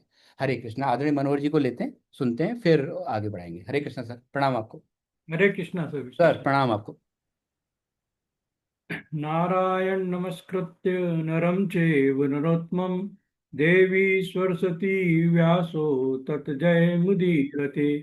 भक्त भक्ति भगवंत गुरु चतुर्नाम बपुए, इनके पद वंदन किए नासत विघ्न अनेक। आज पुनः परम पूजनीय सेठ जी महाराज, भाई जी महाराज एवं स्वामी जी के आशीर्वाद एवं आपके स्नेह एवं आचार्य जी के अनुकंपा से फिर यह सुअवसर आया है कि हम स्वामी जी के बारे में जानेंगे। जो कुछ मैंने संतों के मुख से सुना है वही मैं आपको सुना रहा हूँ। साधकों, भक्ति का आधार है विश्वास, और हर रिश्ते का आधार है विश्वास। यह बात श्री हरिदास जी महाराज कहते थे। हे हरि, मोसो न बिगाड़ने की, तोसो न संवारने को। अर्थात तू हरि, हम तू तू हे हरि, हम तो अपने रजोगुण से सब बिगाड़ने में ही लगे हैं, पर आप ही दयालु हो जो पापी से पापी पुरुष को भी सुधारने में लगे हो। भगवान जब हारते हैं तो उनके भक्त ही मनुष्य को सुधारने का काम करते हैं। हरि रिझे जीवन मिले, हरिजन रिझे तो हरि मिले। स्वामी जी, भाई जी, सेठ जी महाराज ऐसे ही भक्त थे, या यूं कहें तो भी कोई अतिशयोक्ति नहीं होगी कि इनका जन्म प्रभु की कृपा से ईश्वरीय ज्ञान को प्रकाशित करने के लिए ही हुआ था। और ये लोग यह कार्य गीता प्रेस के माध्यम से, अपने प्रवचनों के माध्यम से, सत्संग द्वारा बखूबी संपन्न करके गए हैं। भगवान के जो सच्चे भक्त होते हैं वो शरीर छोड़कर जब जाते तो हैं, पर उनकी सत्ता सदैव विद्यमान रहती है। स्वामी जी भी ऐसे ही भगवान के भक्त थे। वे बड़े त्यागी, तितिक्षु, संतोषी एवं ज्ञानी भक्त थे।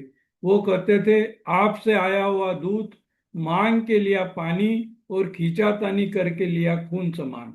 अतः जो स्वप्न प्राप्त हो जाए उसमें ही प्रसन्न होना उनकी विशेषता थी। वे कभी अपने पास रुपए पैसे लेकर भी नहीं रखते थे। कभी कहीं जाना भी होता था तो जो ले जाने वाला होता था वही उनका बंदोबस्त करते थे। मात्र शिक्षा के आधार पर ही वे भिक्षा के आधार पर ही अपना जीवन चलाते थे। आवश्यकता भी उनकी सीमित थी। कोई भेंट देता तो वे बड़ी विनम्रता से अस्वीकार कर देते थे। चाहे वस्त्र हो, चाहे द्रव्य हो, या अन्य कोई भी भेंट। उनके पास आने वाले साधु संतों को भी वह कोई दुपट्टा इत्यादि भेंट नहीं करते थे। नहीं खाने में कोई विशेष वस्तु बनाकर देते थे। वही सदा खाना जो वे खाते थे, वही सदा खाना जो संत आते थे उनको खिलाते थे। वे कभी कोई मीठी चीज नहीं लेते थे, नहीं कभी किसी को मीठी चीज परोसते थे। स्वामी जी ने जीवन भर गीता पर प्रवचन किया। स्वामी जी जब अशक्त हो गए थे तो उनके साथियों ने कहा, आप अब आराम करो, जब हमें आपकी जरूरत पड़ेगी हम आपको ले जाएंगे, या आप जब स्वयं ऐसा महसूस करो कि मुझे आज प्रवचन देना है तो हम आपको ले जाएंगे। स्वामी जी ने अशक्त अवस्था में कहा था कि आज मुझे प्रवचन देने चलना है। यह बात 29/6/2005 की है। अतः उन्हें व्हील चेयर पर बिठाकर स्वर्गाश्रम ऋषिकेश में ले जाया गया। स्वामी जी ने प्रवचन में बताया कि ईश्वर प्राप्ति की सर्वश्रेष्ठ व सुगम कोई बात है तो वह यह है कि इच्छा मत रखो।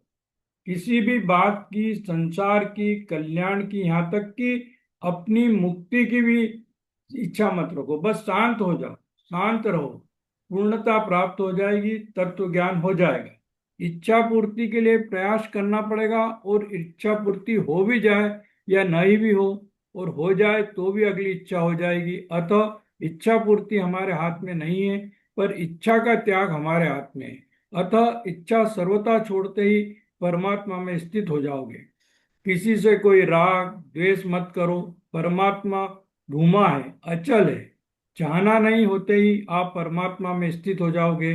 कोई शंका हो तो बोलो, तुलसी समता से राम समता सब संसार।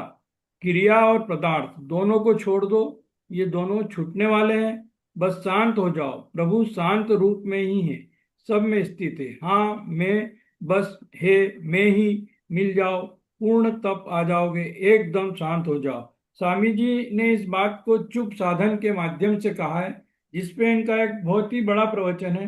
परम आदरणीय आचार्य जी की आज्ञा हुई एवं भगवत कृपा से ऐसा संयोग उपस्थित हुआ तो मैं आपको श्रवण करा दूंगा।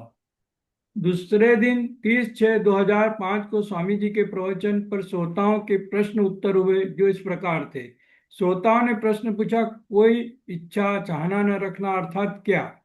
स्वामी जी ने उत्तर दिया, बस यह विश्वास रखो कि मैं भगवान का हूँ और केवल भगवान ही मेरे अपने हैं। बस यही विश्वास रखो, इच्छा नहीं रखना। श्रोता, कोई काम करे तब?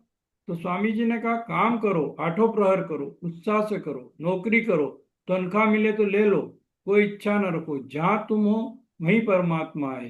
हाँ है, वहीं पर है, स्वाभाविक रूप से है।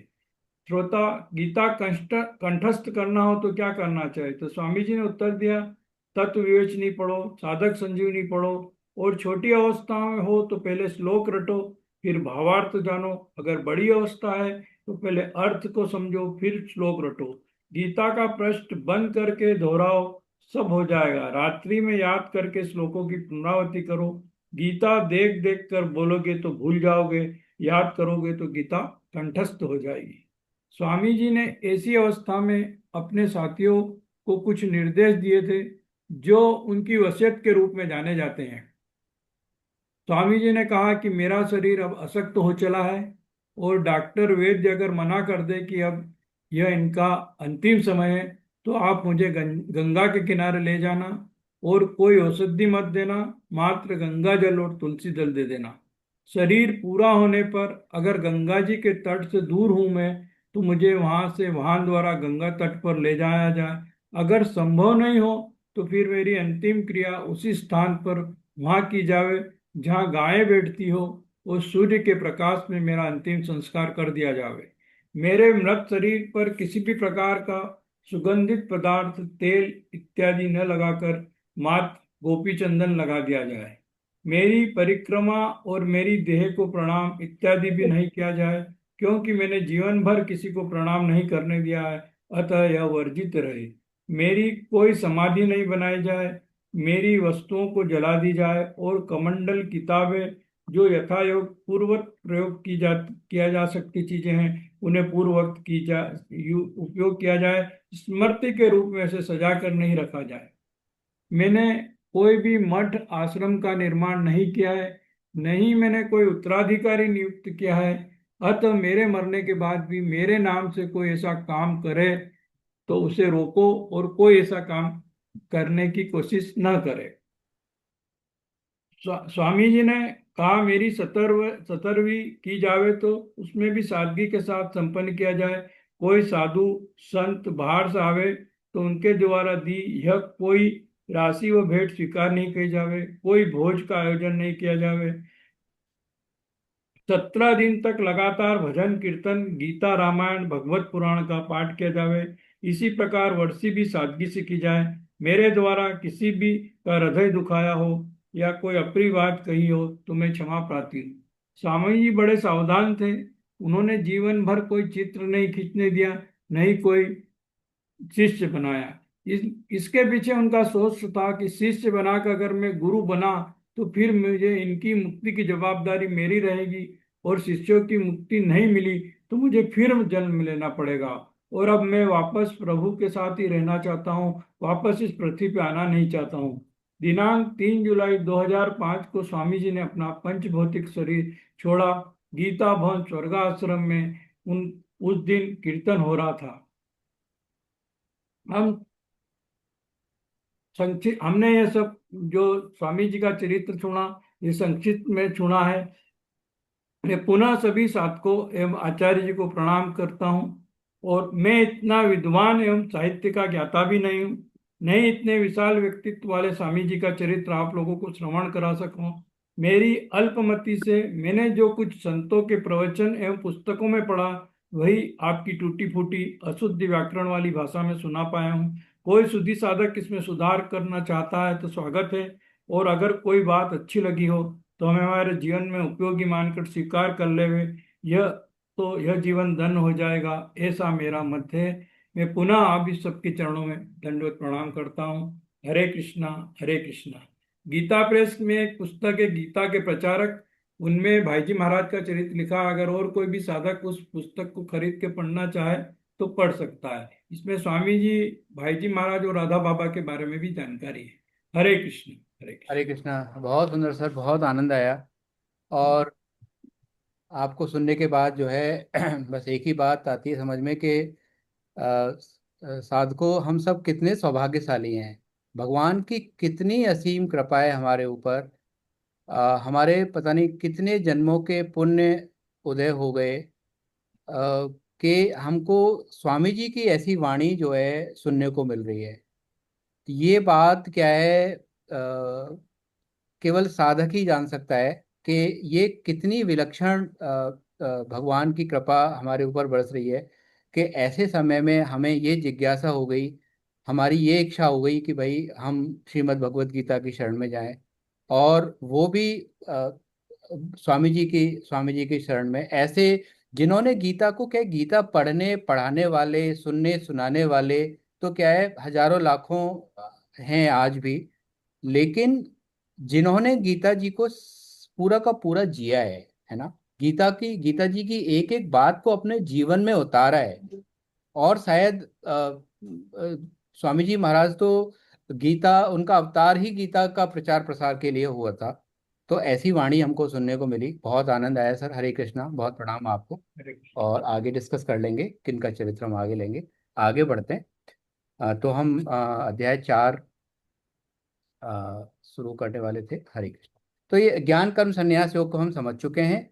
तो ये क्या हुआ कि अब यहाँ पे भगवान भगवान ने जो कर्मयोग का जो प्रकरण है उसी को आगे बढ़ाते हुए, उसी उसी टॉपिक को आगे बढ़ा रहे हैं, क्योंकि कर्मयोग षटक चल रहा है। क्या कहते हैं भगवान? एमं विवस्वते योगम प्रोक्तवाहन अव्ययम विवस्वान्मनवे प्राह मनरिक्ष्वाकवे ब्रवीत्। क्या कह रहे हैं कि अर्जुन, मैंने इस अविनाशी योग, है ना, कर्म योग को सूर्य से कहा था। भगवान और पुरानी, मतलब थोड़ा सा वो कई बार हम डिस्कस करते करते पुराने यादों में चले जाते हैं, तो वो कह रहे हैं कि भाई ये चीज जो तुम्हें बता रहा हूं ना मैं, ये कोई नई चीज नहीं है। ये सबसे पहले मैंने किसको, क्योंकि जो सूर्य भगवान है, आगे हम पढ़ेंगे। अब जैसे हमसे कहा जाए कि भाई हमने तो भगवान के कभी दर्शन किए नहीं। एक बार शायद भाई जी महाराज के पास कोई पहुंच गया कि आप मुझे भगवान के दर्शन कराओ, भगवान के दर्शन कराओ। बोले मैं भगवान के दर्शन तो करा दूंगा, पर आपको उसको मान नहीं पाओगे। बोले नहीं नहीं, मैं मानूंगा और मैं जानता हूँ आप समर्थ हो, आप करा दो। तो वो कहना कल सुबह आप आना 6 बजे। तो गर्मी का टाइम था, वो सुबह 6 बजे व्यक्ति बुलाया। सेठ जी भाई जी महाराज जो है ऋषिकेश में थे। उन्होंने देखा कि गंगा मैया के ऊपर साक्षात सूर्य भगवान उदय हो रहे हैं। तो उन्होंने कहा देखो ये जो सूर्य हैं, ये प्रकट में जो है ये भगवान है। तो अब वही स्थिति उन्होंने अरे ये एक भगवान कैसे? तो बोला, तो यही कहा कि भाई आप इन चीजों को क्या है, जब तक हमारे ऊपर वो एक बड़ा कॉम्प्लेक्स सी तरीके से कोई चीज नहीं समझाई जाती है, तब तक वो हमारी बुद्धि में घुसती नहीं है। अब कोई डॉक्टर के पास जाए और डॉक्टर ने फीस ली मान लो 2,000 रुपये एग्जाम्पल के लिए, राइट। कोई प्रॉब्लम थी हमको, और उसने टैबलेट, केवल एक बहुत सिंपल सी टैबलेट लिख दी, 2 रुपए की आती है वो। उसने कहा भाई साहब ये टैबलेट आपको सुबह शाम खानी है, और पर्चे में कुछ नहीं लिखा। तो मतलब चाहे वो कितना भी क्वालिफाइड डॉक्टर हो, लेकिन हमारे दिमाग में ये प्रश्न आ ही जाएगा। बोले यार ये क्या आदमी है, मतलब क्या दे दिया उसने। लेकिन क्यों क्यों? क्योंकि ये लॉजिकल माइंड ऐसा ही है, चीजों को एक्सेप्ट नहीं करता है। तो अब क्या गया, फिर वह कि सूर्य भगवान ने किससे कहा?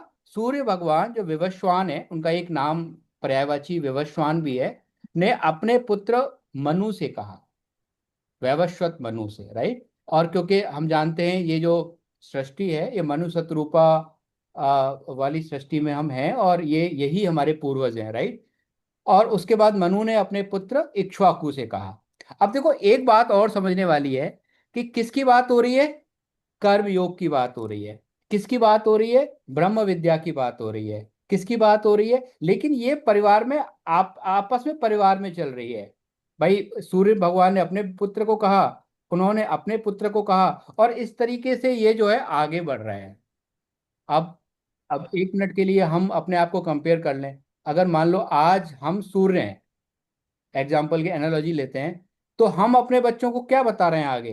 भाई जब हमें ही क्लैरिटी नहीं है, हमें ही कर्मयोग की बात जो है ना थियोरटिकल में ना प्रैक्टिकल में, दोनों फॉर्मेट में नहीं है, तो आगे क्या जाएगा? ऑब्वियसली। हरे कृष्णा। तो ये बात भगवान ने तो यहाँ पे क्या कहने की कोशिश की है कि ये कोई एक तो क्या है, नई चीज नहीं है, और कर्मयोग जो है पहले भी इसका डिस्कशन कई बार हो चुका है, और इस तरीके से भगवान ने एक पुरानी बात का एक एनालॉजी देने की कोशिश की है। आगे भगवान ने क्या कहा है? एवं परंपरा प्राप्तम। ये जो बात है ना, ये लाइन है जो परंपरा प्राप्त है ना, कि ये जो ये जैसे एग्जाम्पल के लिए, जैसे हेलो, मैं किसी कंपनी का सबसे छोटा एम्प्लॉई हूँ। अब मेरा बॉस कौन है? मैनेजर है, उसके ऊपर। लेकिन जो अंतिम स्रोत है, जो अंतिम, जो अगर मैं लास्ट में जाऊंगा तो कौन मिलेगा? जो उस कंपनी का सीईओ होगा, जो उसका मालिक होगा, राइट? तो ऐसे ही ये जो ज्ञान है, ये जो नॉलेज है, राइट, इसका जो लास्ट सोर्स कौन है? इसका लास्ट सोर्स कौन है? इसका लास्ट सोर्स भगवान श्री कृष्ण ही है। और ये कौन सा ज्ञान है? ये परंपरा से प्राप्त ज्ञान है, राइट? परंपरा मतलब गुरु शिष्य की परंपरा है। एक एक गुरु ने अपने शिष्य को बताया, फिर उसने आगे बताया, फिर उसने आगे बताया, और ऐसे बताते बताते बताते ये चल रहा है। ये मनगढ़ंत नहीं है। ये यूनिवर्सिटी ऐसी नहीं है कि मैंने अपनी अपनी अपनी यूनिवर्सिटी खोली और उसमें एक बात लिख दी, जैसे आजकल पिक्चरों में लिखा जाता है कि इस पिक्चर में आगे 3 घंटे जो भी आप लिखोगे, सुनोगे, पढ़ोगे, देखोगे, वो सब क्या है? वो इमेजिनरी है। इसका किसी घटना से कोई संबंध नहीं है। आप कोई क्लेम नहीं कर सकते हो, बिल्कुल क्लैरिटी से। लेकिन ये, और उसको भी हम आराम से जो है कोई दिक्कत नहीं होती है। तो ये लेकिन क्या है? ये परंपरा से प्राप्त ज्ञान है। इसके ऊपर आप जितना भी चाहो मनन करो, इसको आप क्वेश्चन कर सकते हो।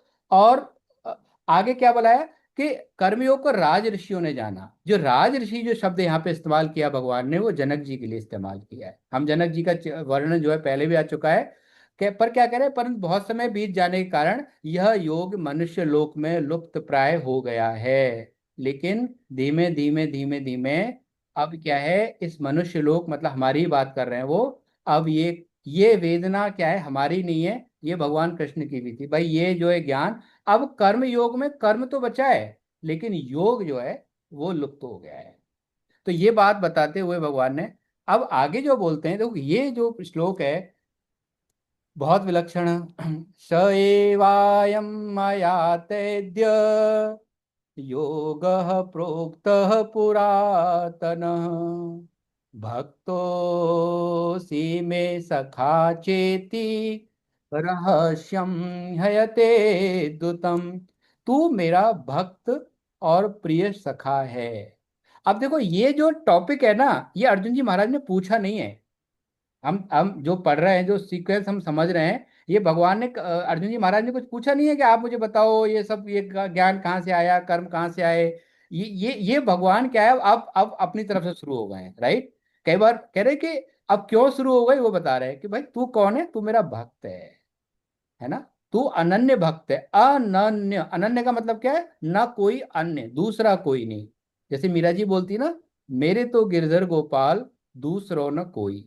अब क्या है, पहला वाला पार्ट तो हम सब एक्सेप्ट कर लेते हैं, कई बार मान लेते हैं कि भाई अब यहाँ पे हैं तो हम क्या, मेरे तो गिरधर गोपाल, इसमें हमें कोई ज्यादा दिक्कत नहीं होती है कि ठीक है मेरे तो गिरधर गोपाल मान लेते हैं। हमने लड्डू गोपाल बिठा लिए, सब काम कर लिया, हम करते हैं जो बनता है हमसे, जो भी हमारी छोटी। लेकिन दूसरो न कोई, ये जो सेकंड लाइन है ना, यहाँ हमारी हवा खराब हो जाती है। हमें कहा बाप रे बाप, ये कैसे, मतलब ऐसे कैसे काम चलेगा? मतलब मेरा दिन कटेगा कैसे? मतलब ये जो सैटरडे संडे आ रहे हैं, अगले 2 दिन छुट्टी है, कोई काम नहीं है, दूसरों ने कोई, मतलब कैसे काम चलेगा? तो लेकिन भगवान को क्या है, अनन्यता ही पसंद है। आगे भगवान बताएंगे, और पहले भी बता चुके हैं ना, व्यवसायत्मिका बुद्धि। व्यवसायत्मिका बुद्धि वो बुद्धि जो बिल्कुल उद्देश्य पे बिल्कुल निश्चित है। और क्या मानव जीवन का उद्देश्य निश्चित है? हाँ। बाकी किसी योनि का जीवन उद्देश्य नहीं है, लेकिन मानव जीवन का जो उद्देश्य है वो हमें बनाना नहीं है, वो बना बनाया है। जिस दिन हमारा जन्म हुआ उसी दिन से वो उद्देश्य है। चाहे हमारा प्रारब्ध कैसा भी हो, चाहे हम गरीब घर में जन्म लिया है, हमने अमीर घर में जन्म लिया है, हम बीमार हैं, हम किसी भी जाति में हैं, हम किसी भी कुल में हैं, हम किसी भी स्थिति में हैं, लेकिन हम सबका जो उद्देश्य है वो बिल्कुल निश्चित है। जब भगवत उद्देश्य केवल क्या है? उद्देश्य केवल यह है अपने आप को जानना, और कोई उद्देश्य है ही नहीं। क्योंकि बाकी सारे उद्देश्य पूर्ति करते करते तो पता नहीं कितने जीवन निकल गए। जो भी मुझे कर्म करना है, जो भी काम करना है, वो कर्म क्या करना है? वो भगवत अर्पित करना है। स्वामी जी महाराज ने क्या बोला अभी, जब आदरणीय मनोहर सर बोल रहे थे, तो क्या बताया कि स्वामी जी का क्या आदेश है? आप खूब पैसे, मना नहीं किया है, आप खूब अर्निंग करो, आप अच्छे अच्छे तरीकों से, भगवान की कृपा है, आप अच्छे रिसोर्स हैं, खूब करो। आठों आठों पहर, मतलब एक पहर 3 घंटे का होता है, अगर हमें 24 घंटे काम करना है, हम 24 घंटे काम करें। लेकिन हमारा भाव क्या होना चाहिए? वो कब कब क्लैरिटी आएगी? जब हमारा जो उद्देश्य जो पहले से निश्चित है उसके प्रति हमारी हमारी थोड़ी जो तत्परता है, जो उत्कंठा है, जो लालसा है, जो बढ़ जाएगी। आज सुबह का जो स्वामी जी का सत्संग था वो इतना विलक्षण था। स्वामी जी ने इसी की बात की है भाई। एक किसी शिष्य ने पूछा कि मेरा एकाग्र नहीं होता, मन नहीं लगता, हमारी एकाग्रता कैसे बढ़े? तो स्वामी जी ने अपने तरीके से बताया। पर जब मैं विचार करता हूं तो हम विचार करें ना, जब हम कोई मूवी देखने जाते हैं तो हमारा मन भटकता है क्या? जब हम व्हाट्सअप देखते हैं 3-3 4-4 घंटे, तब हमारा मन कहता है कि भाई मेरा मन नहीं लग रहा है इसमें जो है। तब तो हमारा, इसका मतलब क्या है? मन न लगने की बीमारी हमारे मन की नहीं है, वो डिपेंड करता है कि हम उसको लगाना कहाँ चाहते हैं। तो जिस दिन वो जरूरत, वो भूख पैदा हो जाएगी, ये मन और बुद्धि वो पीछे पीछे अनुसरण करने लगेंगे। इसीलिए मेरा तो आप सभी के चरणों में एक ही निवेदन है। मैं देखता हूँ कि काफ़ी कम रेस्पॉन्सेज रहते हैं ग्रुप पे। हो सकता है आप लोग बहुत बिजी रहते हो, बहुत सारी चीज़ें चलती होंगी, पर थोड़ा सा एक्टिव हो, थोड़ा सा अपने जीवन में प्रायोरिटी बढ़ाएं। जो भी हम समझ रहे हैं, सुन रहे हैं, देख रहे हैं, है ना, इस गीता ग्रंथ के बारे में जो हम पढ़ना चाह रहे हैं, थोड़ा सा प्रायोरिटी बढ़ाएं अपनी चीज़ों की। और थोड़ा सा उस पर, कहते हैं ना, स्वामी जी बार बार कहते हैं कि 2.5 मन ज्ञान से अच्छा है 1 तोले का आचरण व्यवहार में लेके आना। अगर हम बहुत सारा ज्ञान इकट्ठा कर लें और उसको प्रैक्टिकल में कन्वर्ट ना करें, तो वो फिर बहुत ज़्यादा काम नहीं आने वाला है। फिर ठीक है, आगे बढ़ते हैं। तो क्या कहें, इसलिए वही यह पुरातन योग आज मैंने तुझसे कहा है, क्योंकि यह बड़ा उत्तम रहस्य है भाई। तो भगवान कह रहे हैं कि ये जो है भाई, तू मेरा बहुत प्रिय है, और मैं जानता हूं कि तेरे माध्यम से ये जो कर्म योग जो सूर्य भगवान से पहले मैंने कहा था, ये वापस से एक बार आए। इसीलिए ये रहस्य मैं तुम्हें बताता हूँ आगे। अब जब सुनी अर्जुन जी महाराज ने, तो अर्जुन जी महाराज पूछते हैं, आपका जन्म तो अभी का है और सूर्य का जन्म बहुत पुराना, अतः आपने ही सृष्टि के आरंभ में यह योग कहा था, यह बात मैं कैसे समझूं? लेकिन ये जो प्रश्न है ना, ये प्रश्न बेसिकली अब अर्जुन जी महाराज का ये एक क्वेश्चन मार्क यहाँ पे लगाते हैं साधक, कि भाई अर्जुन जी महाराज भगवान कृष्ण के साथ बचपन से रह रहे हैं, राइट, उनके सखा हैं, उनके साथ खेलते हैं, खाना खाते हैं, खेल सारे उनका लर्न करते हैं। लेकिन कह रहे कि मतलब ये ऐसा डाउट सा हो गया अर्जुन जी महाराज को कि आपको कैसे पता है कि भाई आप तो मेरे साथ ही, मुझे पता है कि आप मेरे साथ के हो, लगभग आपकी मेरी एज में कोई ज्यादा अंतर नहीं है, तो ये बात मैं कैसे मानूं कि ये आपने ही ये योग जो है अर्जुन सूर्य भगवान से कहा था, राइट? तो लेकिन क्या है, प्रश्न करने की कला, भगवान अर्जुन जी महाराज ने जिस तरीके से ये प्रश्न पूछा है वो बड़ा विलक्षण है। उन्होंने कहा कि प्रश्न तो पूछ लिया कि अतः आपने ही यह योग सृष्टि के आरंभ में सूर्य से, मैं इस बात को कैसे समझूं? मतलब ये बात मेरे को भगवान, मैं डाउट नहीं कर रहा इस बात पे, हो सकता है कि ये बिल्कुल सही हो, पर आप मुझे क्लैरिटी दीजिए, ये बात आप मुझे समझाइए। तो ये जो प्रश्न है, ये जो चौथा प्रश्न है, इसने आगे के जो श्लोक भगवान ने बोले हैं अपने पंचदिव्य रत्न, उनकी क्या एक तरीके से फाउंडेशन रख दी, राइट? क्योंकि अर्जुन अब भगवान को बताना पड़ेगा कि भाई मैं कौन हूं। तो एक तरीके से भगवान अपने आप को प्रकट करते हैं। अब क्या कहते हैं श्री भगवान वाच, बहूनि मे व्यतीतानि जन्मानि तव चार्जुन, तान्यम वेद सर्वाणि न त्वं वेत्थ परन्तप। ये बात जो है, ये जो श्लोक है, हे परंतप अर्जुन, मेरे और तेरे बहुत से जन्म हो चुके हैं, उन सबको मैं जानता हूं पर तू नहीं जानता। अब एक मिनट जरा अपनी मेमोरी पे हम थोड़ा जोर डाल के ये विचार करें कि क्या ये जो श्लोक है या ये जो शब्द हैं, ये कहीं पहले किसी श्लोक में, पुराने श्लोक में हमने सुने हुए से लग रहे हैं हमको। ये जो बात है, जो भगवान यहाँ पे कहना चाह रहे हैं, ये ऐसा पहले भी कहीं भगवान ने कहा है क्या दूसरे अध्याय में? चलो हिंट भी दे देता हूँ। दूसरे अध्याय में यही लगभग सारी बातें भगवान ने बोली हैं कि तेरे और मेरे बहुत से जन्म हो चुके हैं, लेकिन उनको तू नहीं जानता, लेकिन मैं जानता हूं।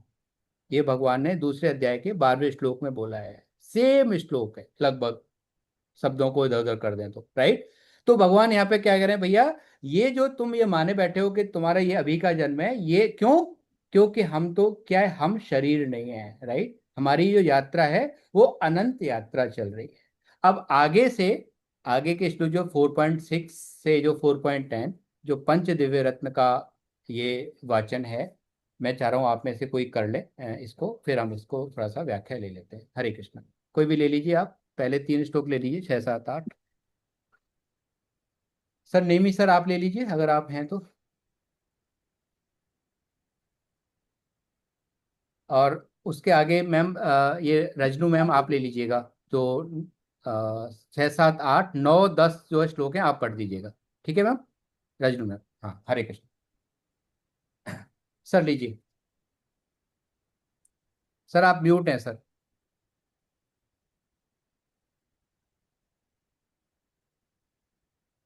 करते हैं। जी जी हो गया, आवाज आ रही सर, पढ़िए सर। जय जय श्री कृष्ण। हरे कृष्ण सर, हरे। हरे कृष्ण। अजोऽस्मि सन् व्ययात्मा भूतानामीश्वरोऽपि सन् प्रकृतिं स्वामुद्दिष्टाय सम्भवाम्यात्ममायया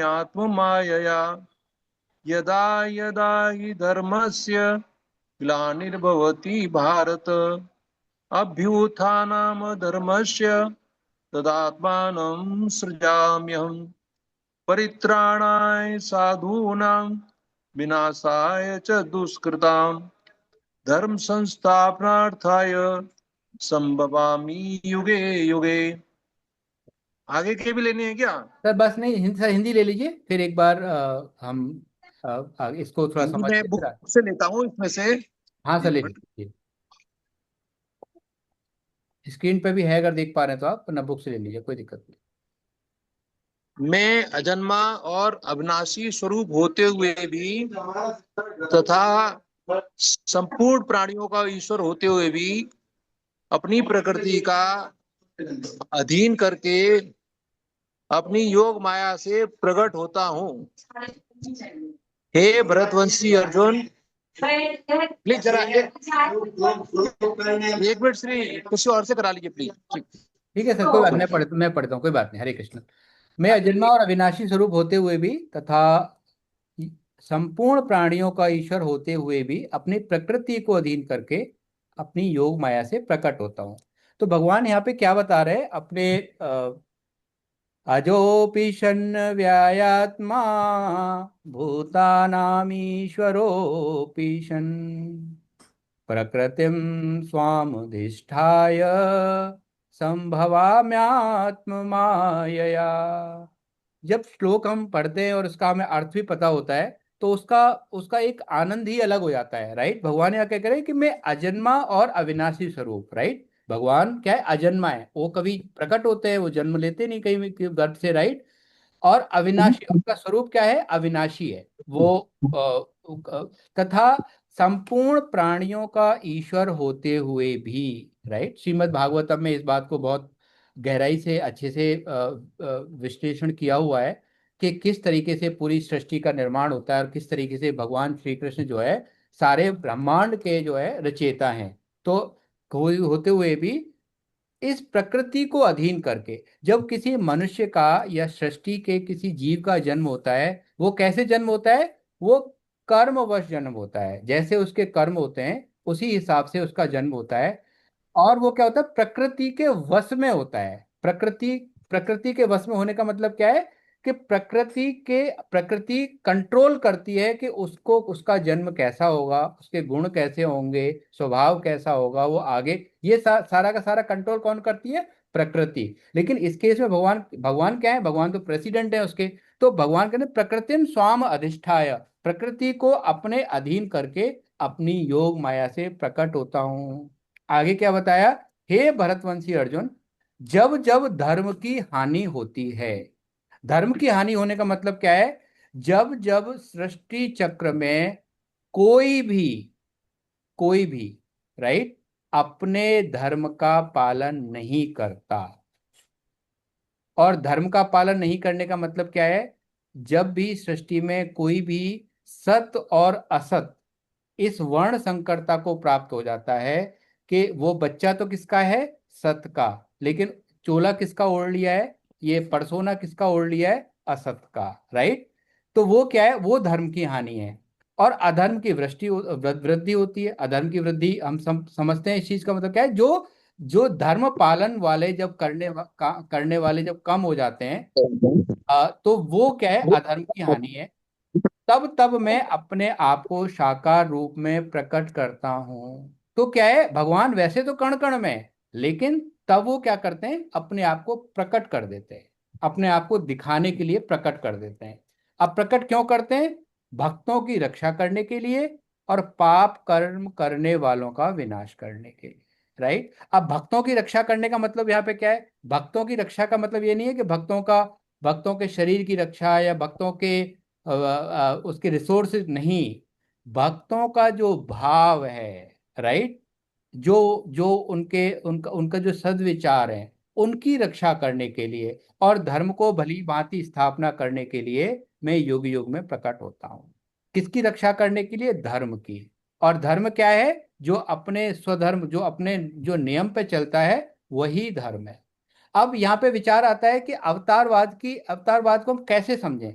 मतलब भगवान अवतार लेते हैं, इसको हम कैसे समझें? तो इसका सबसे अच्छा एग्जांपल यही है, पिछली क्लास में हमने लिया भी था।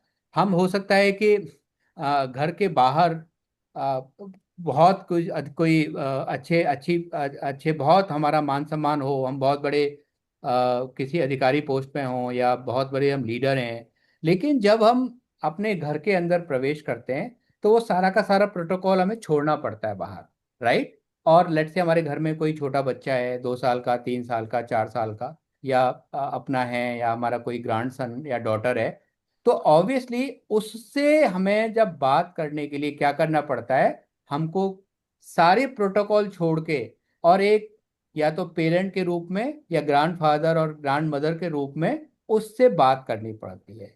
तो ये क्या है? ये भगवान का अवतार होता है, ये भगवान का अवतरण है कि वो अपनी अपनी चीजों से नीचे आके एक संवाद स्थापित करने के लिए, प्रेम का आदान प्रदान करने के लिए अपने आप को प्रकट करते हैं।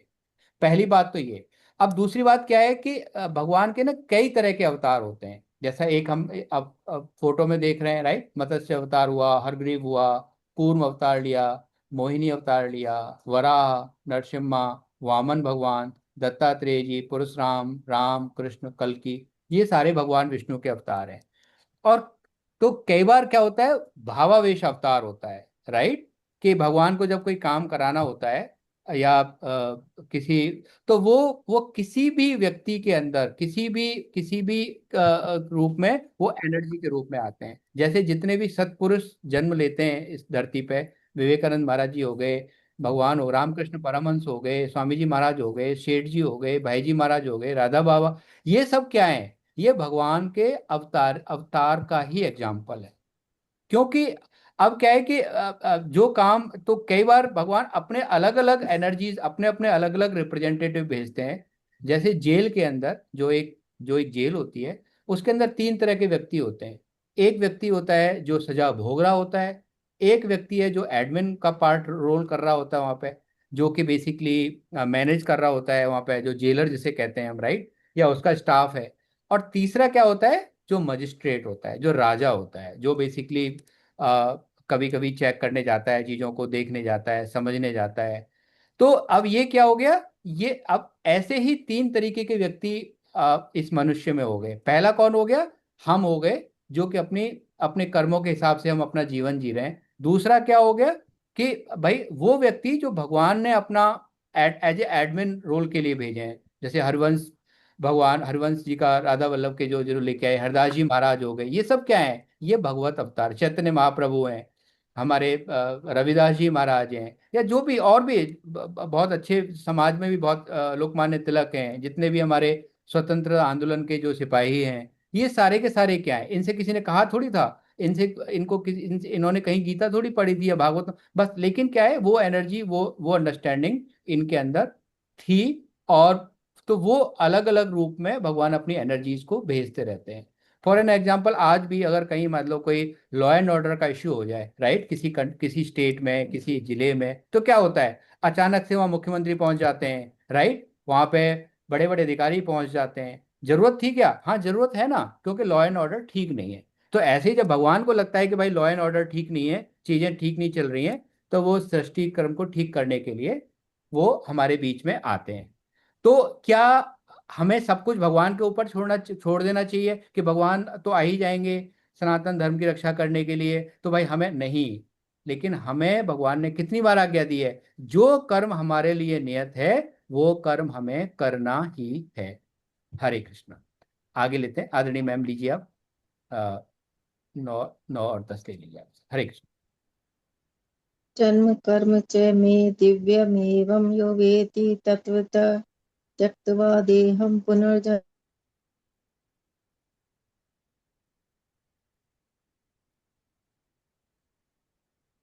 शायद आपका स्क्रीन फ्रीज हो गया मैम। हरे कृष्ण।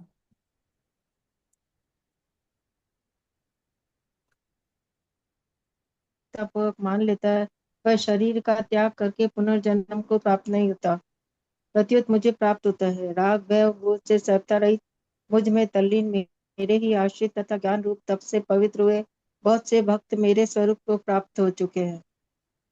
हरे कृष्णा। हरे कृष्ण, बहुत सुंदर मैम। हरे हरे कृष्णा मैम, बहुत कृष्ण। प्रणाम आपको, वंदन आपको मैम। तो यहाँ पे क्या अभी मैम ने पढ़ा, हे अर्जुन मेरे जन्म और कर्म दोनों दिव्य हैं, राइट, यहाँ भगवान कह रहे हैं कि देखो जन्म और कर्म दोनों दिव्य हैं। तो अब दिव्यता से मतलब क्या है कि वो कर्म बंधन के अधीन नहीं है, उनका जन्म क्या है, कर्म बंधन के अधीन नहीं है, राइट, बंधे हुए नहीं है कर्म। लेकिन मनुष्यों का जन्म, जो हमारा जो जन्म है, वो दिव्य नहीं है। क्यों, क्योंकि हमारा जन्म हुआ है तो वो कर्म बंधन से हुआ है। लेकिन लेकिन यहाँ पे स्वामी जी महाराज कहते हैं कि हम अपने कर्मों को दिव्य कर सकते हैं, हमारे कर्म दिव्य हो सकते हैं। ये छूट भगवान ने दी है, ये अधिकार भगवान ने हमें दिया है। इसको और थोड़ा लेंगे आगे। जो मनुष्य तत्व से जान, अब तत्व से जानने का मतलब क्या है, तत्व से जानने का सिर्फ एक ही मतलब है, जिस बात को हम अध्याय 2 में पढ़ चुके हैं, सत और असत में जो डिफरेंशिएटर है वही तत्व से जानना है, वही ब्रह्म विद्या है, वही आखिरी ज्ञान है, राइट। जो इस बात को तत्व से जान लेता है, अर्थात दृढ़ता पूर्वक मान लेता है, राइट, वह शरीर को त्याग करके पुनर्जन्म को प्राप्त नहीं होता। यहाँ भगवान क्या एश्योरेंस दे रहे हैं कि अगर भाई आपको ये क्लैरिटी आ जाए कि जो मेरे जो भगवान भगवान का जो भगवान अवतार कैसे लेते हैं, और इस बात तो वो क्या है, दोबारा जन्म नहीं लेता, मतलब एटलीस्ट वो कर्म के बंधनों में कर्म कर्म के बंधनों में बंध के जन्म नहीं लेता। अब आगे भगवान ने कहा है कि राग भय क्रोध और सर्वथा रहित मुझ में तल्लीन मेरे ही आश्रित और ज्ञान रूप तप से पवित्र हुए बहुत से भक्त मेरे को प्राप्त हो चुके हैं। वो कहते हैं अर्जुन तू चिंता मत कर, ऐसा नहीं है कि ये इस रास्ते से, ये रास्ता कठिन तो लग रहा है, लेकिन बहुत सारे ज्ञानी तपस्वी लोग जो इन सारी बाउंड्रीज को क्रॉस करके वो मेरे पास आ चुके हैं। क्या कहते हैं, मेरे स्वरूप को प्राप्त हो, ये लाइन जो है ना, ये मेरे स्वरूप को प्राप्त हो चुके हैं। तो भगवान से मिलने का मतलब क्या है, भगवान से मिलने का मतलब क्या है देखो ये लाइन ना बड़ी मतलब बहुत भाव वाली है। मेरे स्वरूप का, क्योंकि जब जब ये स्थिति हमें आती है, जब हम अपने आप को जान जाते हैं, पहचान जाते हैं, तो हम और भगवान में कोई अंतर ही नहीं हो जाता। राइट। तो वो आत्मा क्या है, परमात्मा के रूप में ही विलय हो जाती है। राइट। कई बार हमने रामचंद्र जब गिद्ध जटायु जी का जब उद्धार किया है भगवान ने, तो उन वो किस रूप में गए, वो हरि के रूप में उनका उद्धार हुआ है। राइट। वो चतुर्भुज रूप में प्रकट होके भगवान में विलय हुए हैं। तो वो फिर बस बिल्कुल ऐसे ही है, जैसे एक सागर में, एक ओशन में एक जो ड्रॉप होती है ओशन की, वो जब मिल जाती है, तो फिर ड्रॉप में और ओशन में कोई अंतर नहीं हो जाता, वो ओशन की फॉर्मेट को ही एक्सेप्ट कर लेता है। हरे कृष्णा। आज यहीं तक लेते हैं, टाइम भी हो गया है। आगे अगला जो श्लोक है, वो अ, वो तो मतलब भगवान ने बिल्कुल उसमें तो एक अलग ही लेवल पर खेला है कि भाई, तुम जिस जिस भाव से मुझे प्यार करते हो, जिस रूप में तुम मुझे जानते हो, जितना तुम करते हो, मैं उसी तरीके से मैं लौटाता हूँ।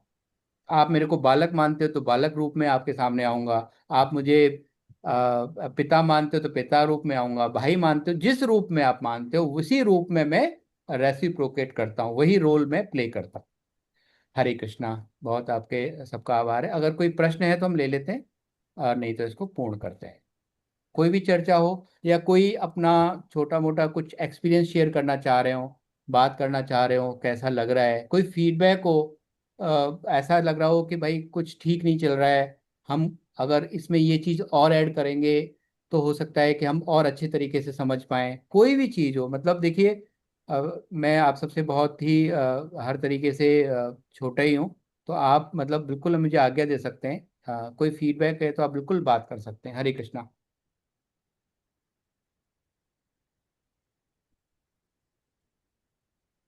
कोई प्रश्न नहीं है? कोई बात नहीं। हरे कृष्णा। टाइम हो गया लग रहा है, सब थके हुए लग रहे हैं। ठीक है। रिंकू जी, आप कीर्तन कराइए, पूर्ण करा दीजिए। हरे कृष्ण।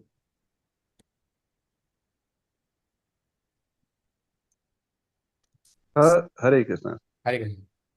हरे कृष्ण कृष्ण कृष्ण हरे ओ हरे हरे